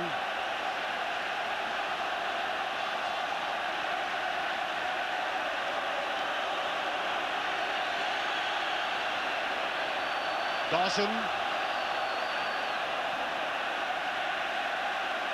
McCoist. Durant. Cooper.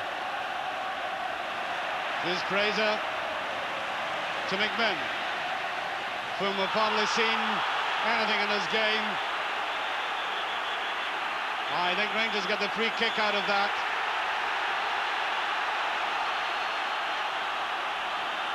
And I think he's going to talk to both Grant and McMinn.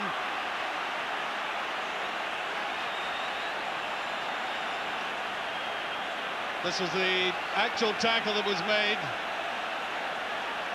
I think McMinn made a lot of that. It was all arms and legs. Rangers are trying to bring on a substitute.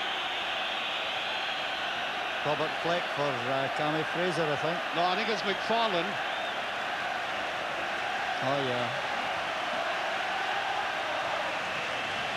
And there it is, Cammy Fraser. Now, losing a man like Cammy Fraser and bringing on a very inexperienced youngster is, I think, a major disadvantage. No harm to the youngster. But he's a fresh pair of legs again. There is Cooper. And it's 2-0 the goalkeeper.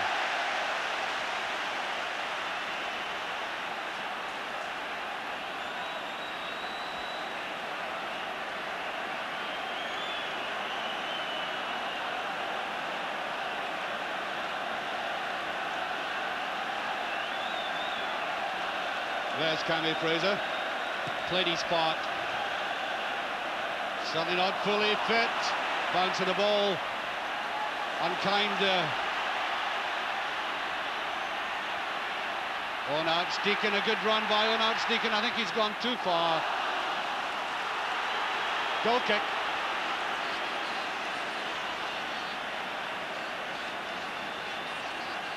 And Butcher exhorting his mates. Give up their all.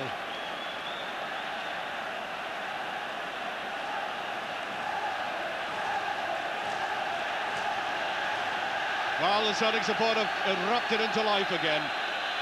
We experienced that just, I think, 2 years ago or 2.5 years ago. As McFarlane can't quite get there, Butcher to McMinn. Almost being held, McMinn going at this defence. There's Durrant again. As many a player might have tried for a penalty in that situation. He was just in front of the defender. Tony Shippert did very well there. I thought Durrant had got past him. Rangers have changed their wingers. And well clutched there by Bonnie. He's at his best with that. Aiken goes away. Brilliantly tackled by Ferguson. Just does a bit too much though. Here's Durrant. And it's too strong.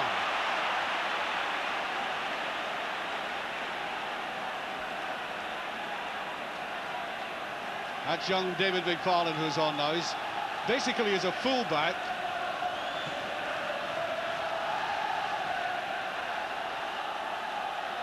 McMinn.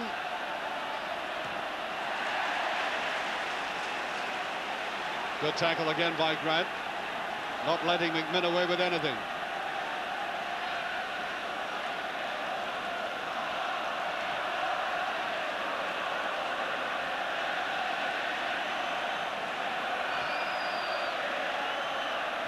And to Durrant. Goal kick.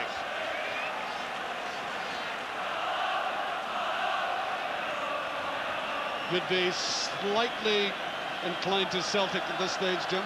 Oh, at the moment, I think Celtic, and especially when they've come back from a goal down, I think they're the ones that's got their tail up at the moment. McFarlane only push it to the side.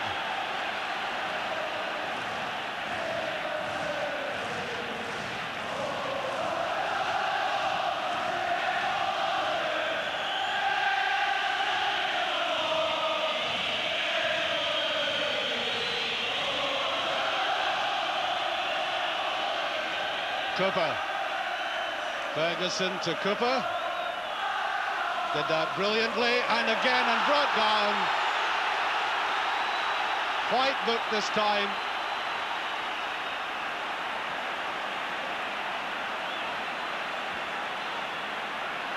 Well, it's brilliant work by Cooper, you know, right on the edge of the line. And the youngster just stood in his way. And Cooper was struggling from the last tackle he had. This is a man that Rangers can ill afford to lose at this stage, Jim. Oh, especially with the problems that the state the game is in at the moment. I think Davy Cooper's got to get the ball, or Ted McMinn, and take it for a run and take the pressure off Rangers a wee bit. I think Terry Butcher at the back, his experience has been tremendous at the different stages in the game when he's toned the game down for Rangers. Here's Durrant. Cooper getting treatment. Corner kick. Butcher will come up for this.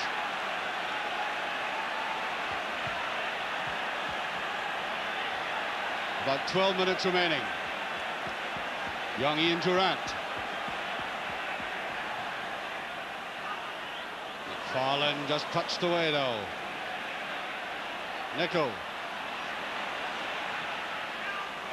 On towards Butcher.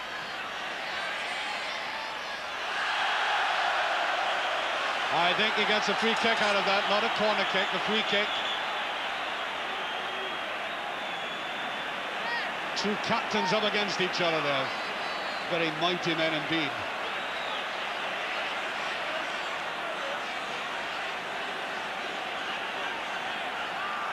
On to McMinn.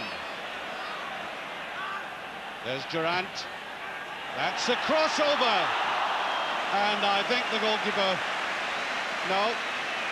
Just for a moment I thought Celtic were getting a free kick out of that.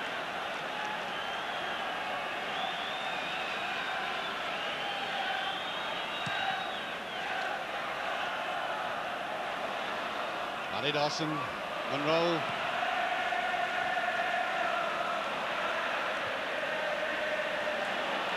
Nicol is there. Not sure if he meant that, but at least it puts it out of play. Three Celtic players breathing down his neck. Butcher, well out of harm's way. Jim McLean was saying enormous experience here. Here's McMinn. Doesn't quite get it. Now McCoist. It's a booking. Grant. That is Grant's second booking, I think.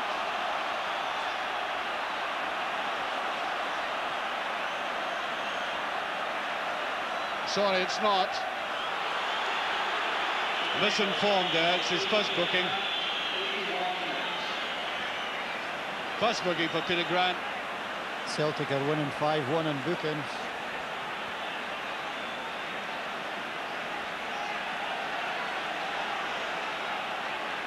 And the referee having a word with Brian McClare.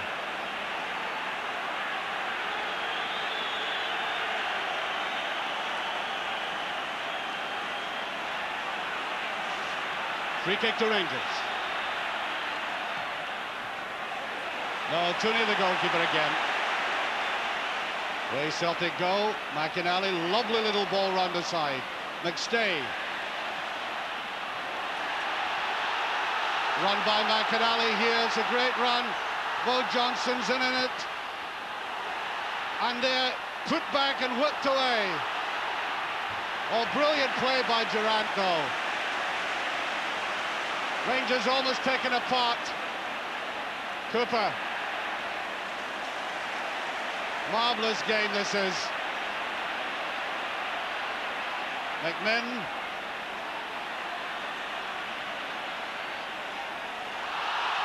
No, referee says a slip that time. Counter-attack by Celtic. There goes Johnston. Offside.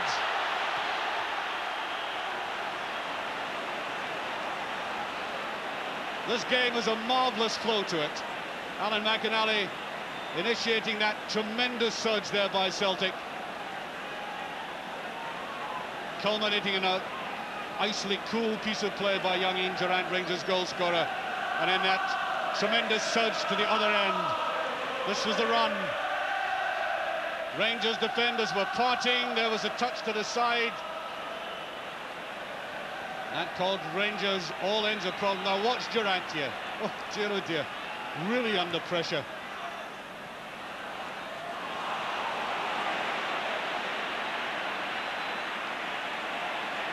Ferguson.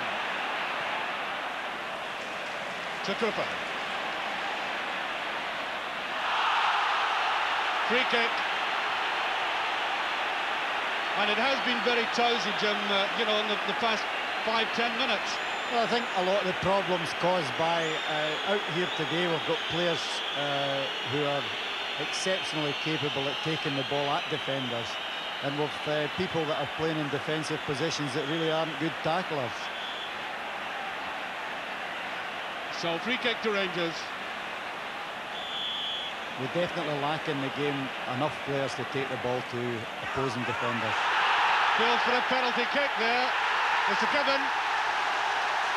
It's a penalty to Rangers. Butcher was fouled according to the referee, and I make it about 7 minutes remaining as that was hoisted up and Butcher went down, and the referee pointed to the spot, and there's going to be bother for a Celtic player. I don't know which one it is. There it is again. Jim? No doubts at all, penalty kick.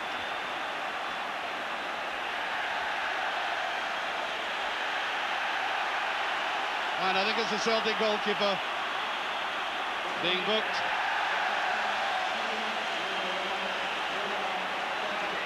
Now, Jim, you played in some important games.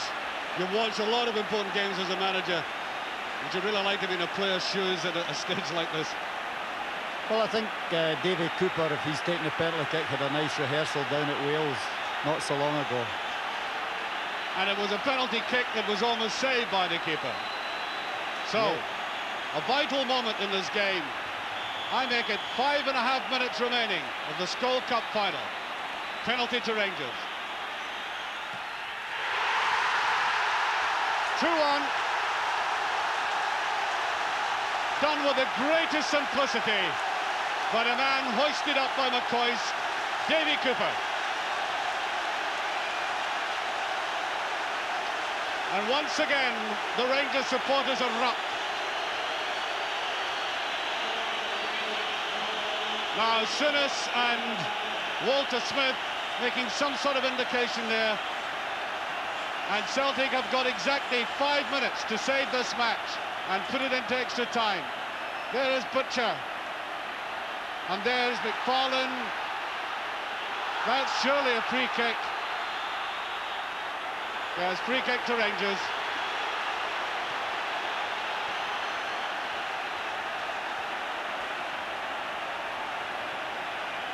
It's one of these things, Jim, that the game, we said at the start, the game would hinge on a bit of luck, an awkward break, and I'm very sorry. That was a bit of luck, but it's, as you say, it's a tragedy for the team to concede that at that stage. Yes, it's very, very difficult to accept a penalty kick against you. You're always looking from your point of view, but to me there was no doubt about it.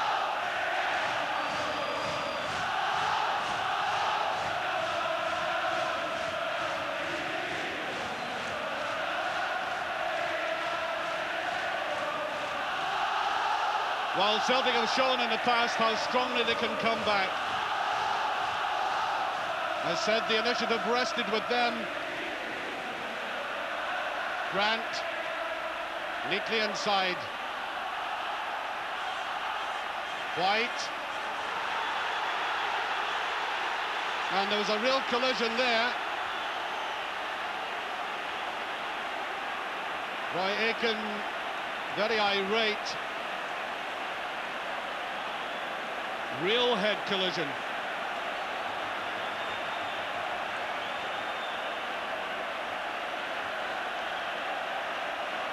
I think it was quite accidental. I must say, I was watching the ball. No, I disagree. I think it's a bookable offence, and I think he will be booked. Yes. Certainly a booking for Ali McCoy's when he gets up.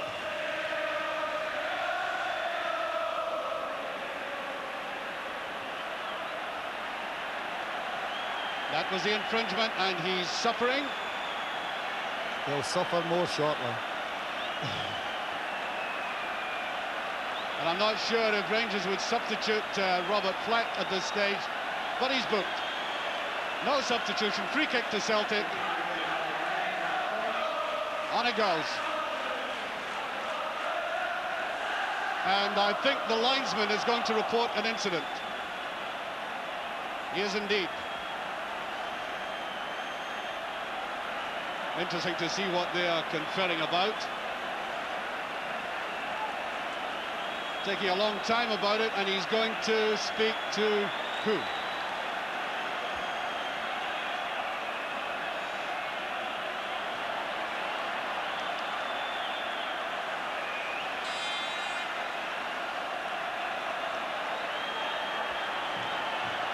Right now, what's going on? He's bringing players across.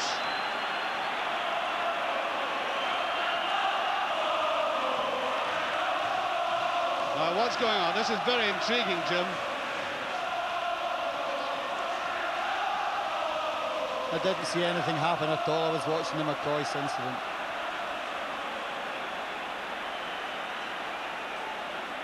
There's a booking for Monroe. And Johnson will go off.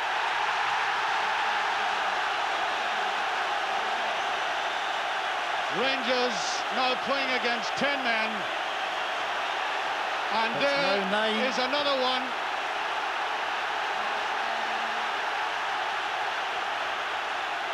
And it's really getting hot out there. I think another Celtic player's been ordered off.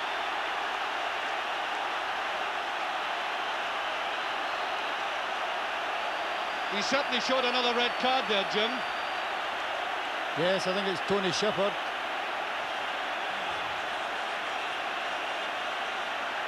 This has all come from an incident, and there's David Hay getting into bother, and it's a tragedy that this cup final is ending this way. I have in front of me a note from the Scottish League which says that they hope that the teams will be conscious of the importance of maintaining The referees a correct changed the and decision there. sportsmanlike league. He definitely showed a red card. He definitely showed a red card. However, the game goes on. No.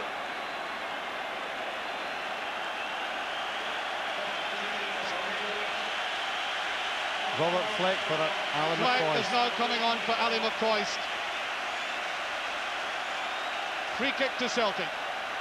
And we have no idea what that stoppage time was. I would make it there's still a full 4 minutes of playing time left, although our watch shows 45 minutes. Excellent save by the Rangers goalkeeper under pressure. Well, that was utter confusion, Jim. He certainly showed a red card. Maybe it was insisting that the original sending off was right and correct. Maybe that's what it was. Well, I can't understand what happened there at all. So Mo Johnson is off the pitch.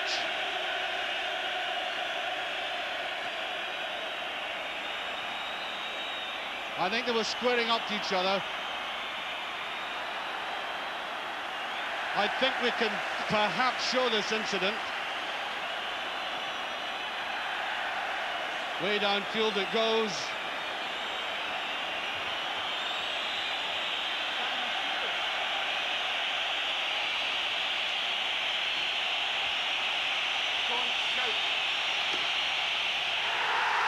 And there goes the final whistle. Rangers have won the Skol League Cup final under very controversial circumstances near the end. The cup goes to Ibrox. And there is joy at the Rangers camp. And a very angry Celtic manager and players. And away on the far side, as the Rangers supporters begin to celebrate, long figure of Owen Archdeacon. And there's a very sporting handshake there. Davy Hay must be sad, embittered perhaps, and deeply disappointed.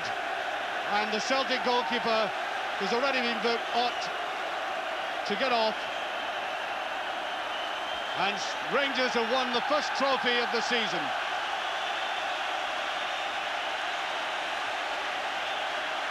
Now, let me just explain to you, the Scottish League, rather dampening things in my view by having them in a protocol in the centre. Man of the match, not surprisingly, Derek Ferguson, who I thought played quite brilliantly for Rangers. I would most certainly agree that it should have been a Derek, but it was hard to choose between Derek Ferguson and Derek White. And so Rangers take the trophy.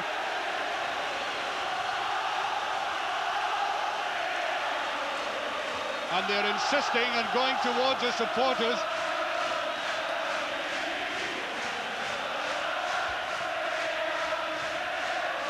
They're not really supposed to go near the support until after the presentation.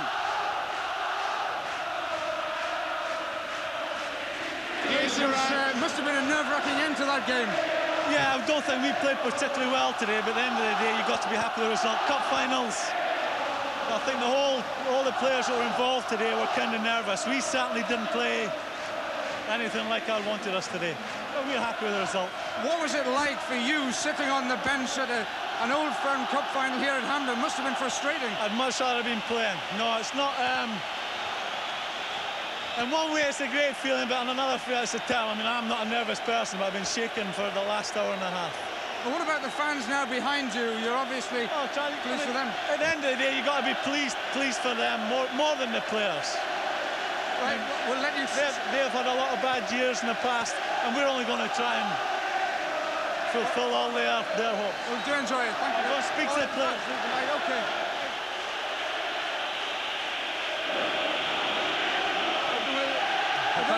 Yes, how do you feel about that? What do you think? Listen to it, it's fantastic. I feel, well, I'm trying to savour every moment. It's going to flash by, but all credit to Celtic, because I thought they came out the second half and went to defend resolutely. I thought Chris Woods had a magnificent game today. He really justified his feet today. I thought, well, with him behind us, he took a hell of a shot from Brian McLeod to beat us, and at the end of the day, I mean, it was a penalty. I mean, that was my ball all the way when I was pulled down, so I think justice was done in the end, but, you know, what an atmosphere.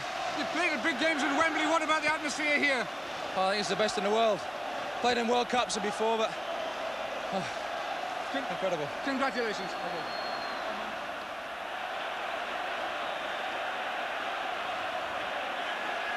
Well, there we are.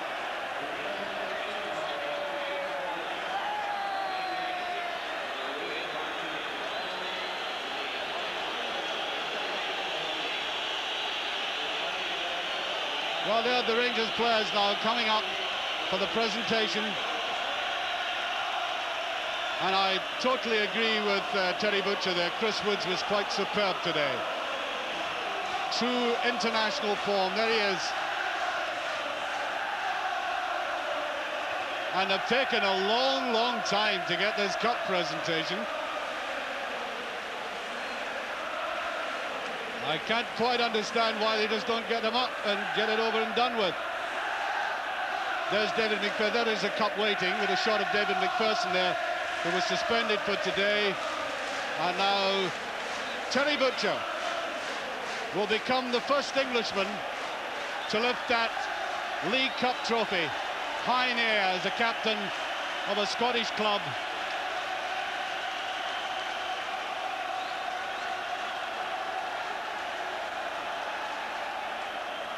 Expectantly waiting for him, David Holmes of Rangers, Jim Farry, Mrs. Galletley, who will be making the presentation, and there is Terry Butcher, the first Englishman to hold that League Cup trophy aloft, and he'll do it right now.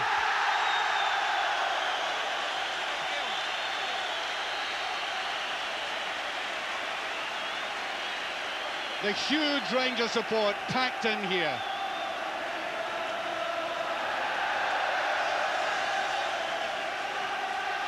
Two cups for the price of one.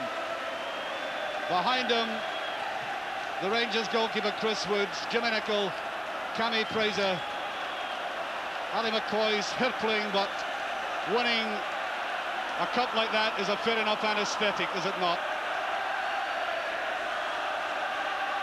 Ted McMinn.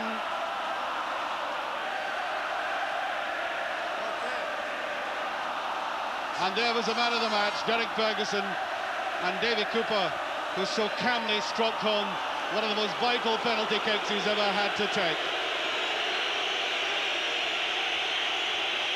And up will go Celtic for their medals, but out comes Terry Butcher.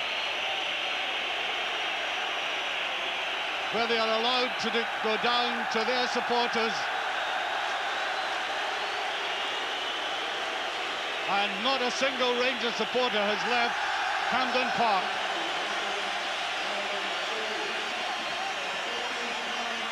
There's a very gallant Celtic side. Cammy Fraser, Terry Butcher, and they've got to get right across there and have the photographs taken. A delighted Terry Butcher. And look at that for a contrast. Dejected Celtic players, and I know exactly how they feel.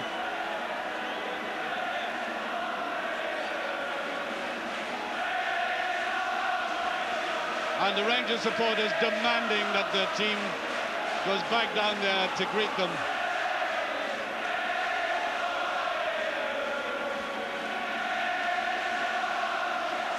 Well, they're in the party mood, and I would imagine that party's going to go on for a few hours yet. Rangers, who played by common consent very disappointingly on Thursday night, have produced the goods when it mattered, and round they go with the cup.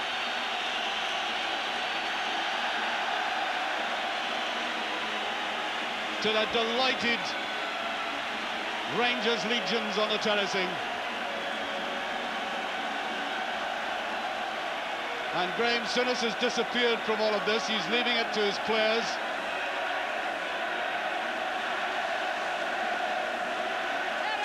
And the Rangers have players giving them plenty side of the cup. He's been commandeered by the photographers.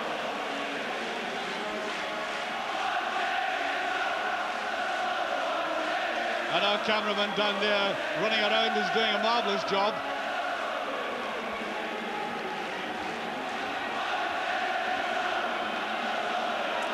Part of the 74,000 crowd, 74,219 officially recorded. And the players patiently posing for photographs.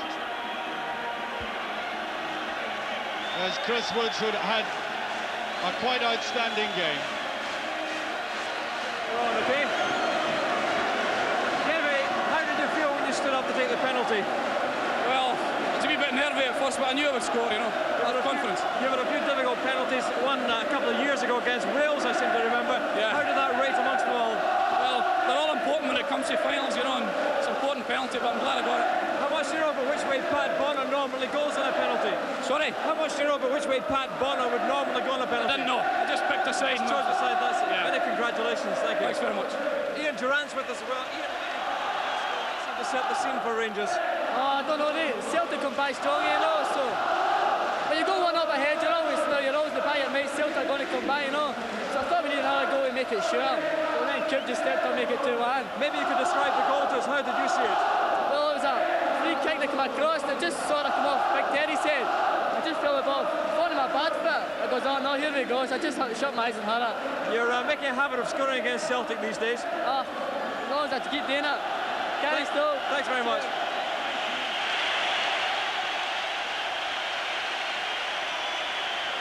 And delighted young men there. Well, Davy Cooper's not all that young, but certainly Ian Durant is the star of in the making, a real star. And the Rangers players must be exhausted out there. Certainly not a single Rangers supporter has left the stadium. Well, Jim, deserved one at the end, would you say, or was it so narrow that just the break of the ball? I think it's very unfortunate that there had to be a loser here today, and I couldn't say that Rangers deserved to win it. But what I will say is that it's very, very sad that possibly we'll be talking and reading about the 1 minute that was a disaster. But there's no doubt in my mind the other 89 minutes was absolutely magnificent for Scottish football. Yes, it is a pity that it ended so controversially, but we have seen marvellous football, and I'm sure sitting down in that studio underneath us, as enthralled as we have been, Dougie Donnelly and Andy Gray. Yes, we can only really echo Jim McLean's words. An absolutely marvellous cup final until the very last couple of minutes when it all suddenly went wrong and really ended with some fairly ugly and obviously tragically disappointing scenes for Celtic. Andy, comments on the second half? I thought Celtic played particularly well second half, and I would agree with Jim McLean. It's unfortunate that someone had to lose that game, Dougie. They were probably the better side in the second half, Celtic, after losing the goal and coming back very strongly and getting that magnificent goal through Brian McClair. And as Jim says, it's a pity that people, I would think, are going to go home talking about the last 5 minutes rather than the 85 minutes that went before that. That's right, yeah, because there was some marvellous football played and some very, very good goals. Yeah. The penalty incident obviously is a major talking point again, but I think we saw fairly clearly on the reruns that really it was a penalty kick, wasn't it? We've actually got the benefit of seeing it on television, and I think a lot of the Celtic fans who haven't, and Roy Aitken who probably hasn't, I think when Roy sees it, he'll actually see how we thought it was definitely a penalty, and I think the referee's been proved right. The way that Roy got hold of his jersey and then pulled him to the ground, and it's unfortunate that incident, you know, ruined the rest of the game really. That's right, yeah. But I think it was a definite penalty. I don't think there was any doubt about that, Dougie. And I think when Roy sees it on TV, you know, I don't think you'll have anything to say about it. I would think he would say, yeah, well, it probably was a penalty, yeah. Right. Rangers, of course, going ahead through that Ian Durrant goal after an hour. A Fraser free kick, and it was Terry Butcher that caused the problems, really, for the Celtic defence. That's right. It was a long free kick from out in the wing, I think, and when it came over, and Terry went up for it and took 2 or 3 Celtic defenders with him, and it cleared everyone, caused a bit of confusion. The little boy Ian Durrant took it, a great first touch, and stuck it away brilliantly past Pat Bonner. A bad goal for Celtic to lose from that position, very similar to the goal they lost in Europe on Wednesday night, and they would be disappointed about losing that. But it was a great finish from the boy Durrant, and everyone thought then that, you know, that maybe that would give Rangers the confidence, but it did the opposite. As Jim McLean said, instead of going looking for the second goal, they were happy with one, and it seemed to spur Celtic on, and they came back into the game after that and totally dominated that game, I thought, for a long spell after that. In fact, just before they did equalise, they got a tremendous chance, really, when that free kick hit the bar, then the goal, and a marvellous goal by Brian McClair. It was a great goal, and it was, as we said at half-time, if Roy Aitken pushed forward a bit more into a forward position, it might cause Rangers some problems, and as it happened, that was where the goal came from, Dougie. He pushed forward, he played a great little ball to Mo Johnson, Mo laid off a great ball to Brian McClair, and what can we say about his finish? It was absolutely devastating. It was a tremendous finish. Chris Woods had a great game, but there was absolutely nothing he could do about that finish. It was a great finish. It was indeed. And then, of course, all the drama of the penalty kick winner scored by Davy Cooper, and then in the aftermath of that, all sorts of controversy and the attention of the referee, Davy Simon, had a marvellous game up until that point, there's no doubt whatsoever. The attention drawn by a linesman to an off-the-ball incident which involved Stuart Monroe and Maurice Johnston. Sadly, Johnson was shown the red card, and the final really ended on that sour note. Thanks to you, Andy. I know you felt a little bit exposed out here, but let's take nothing away from the fact it's been a marvellous cup final. Rangers, though, taking the trophy 18th time, and Graham Souness's first trophy as Rangers manager. From all of us here at Hampden, from Skull Cup Final 86, goodbye.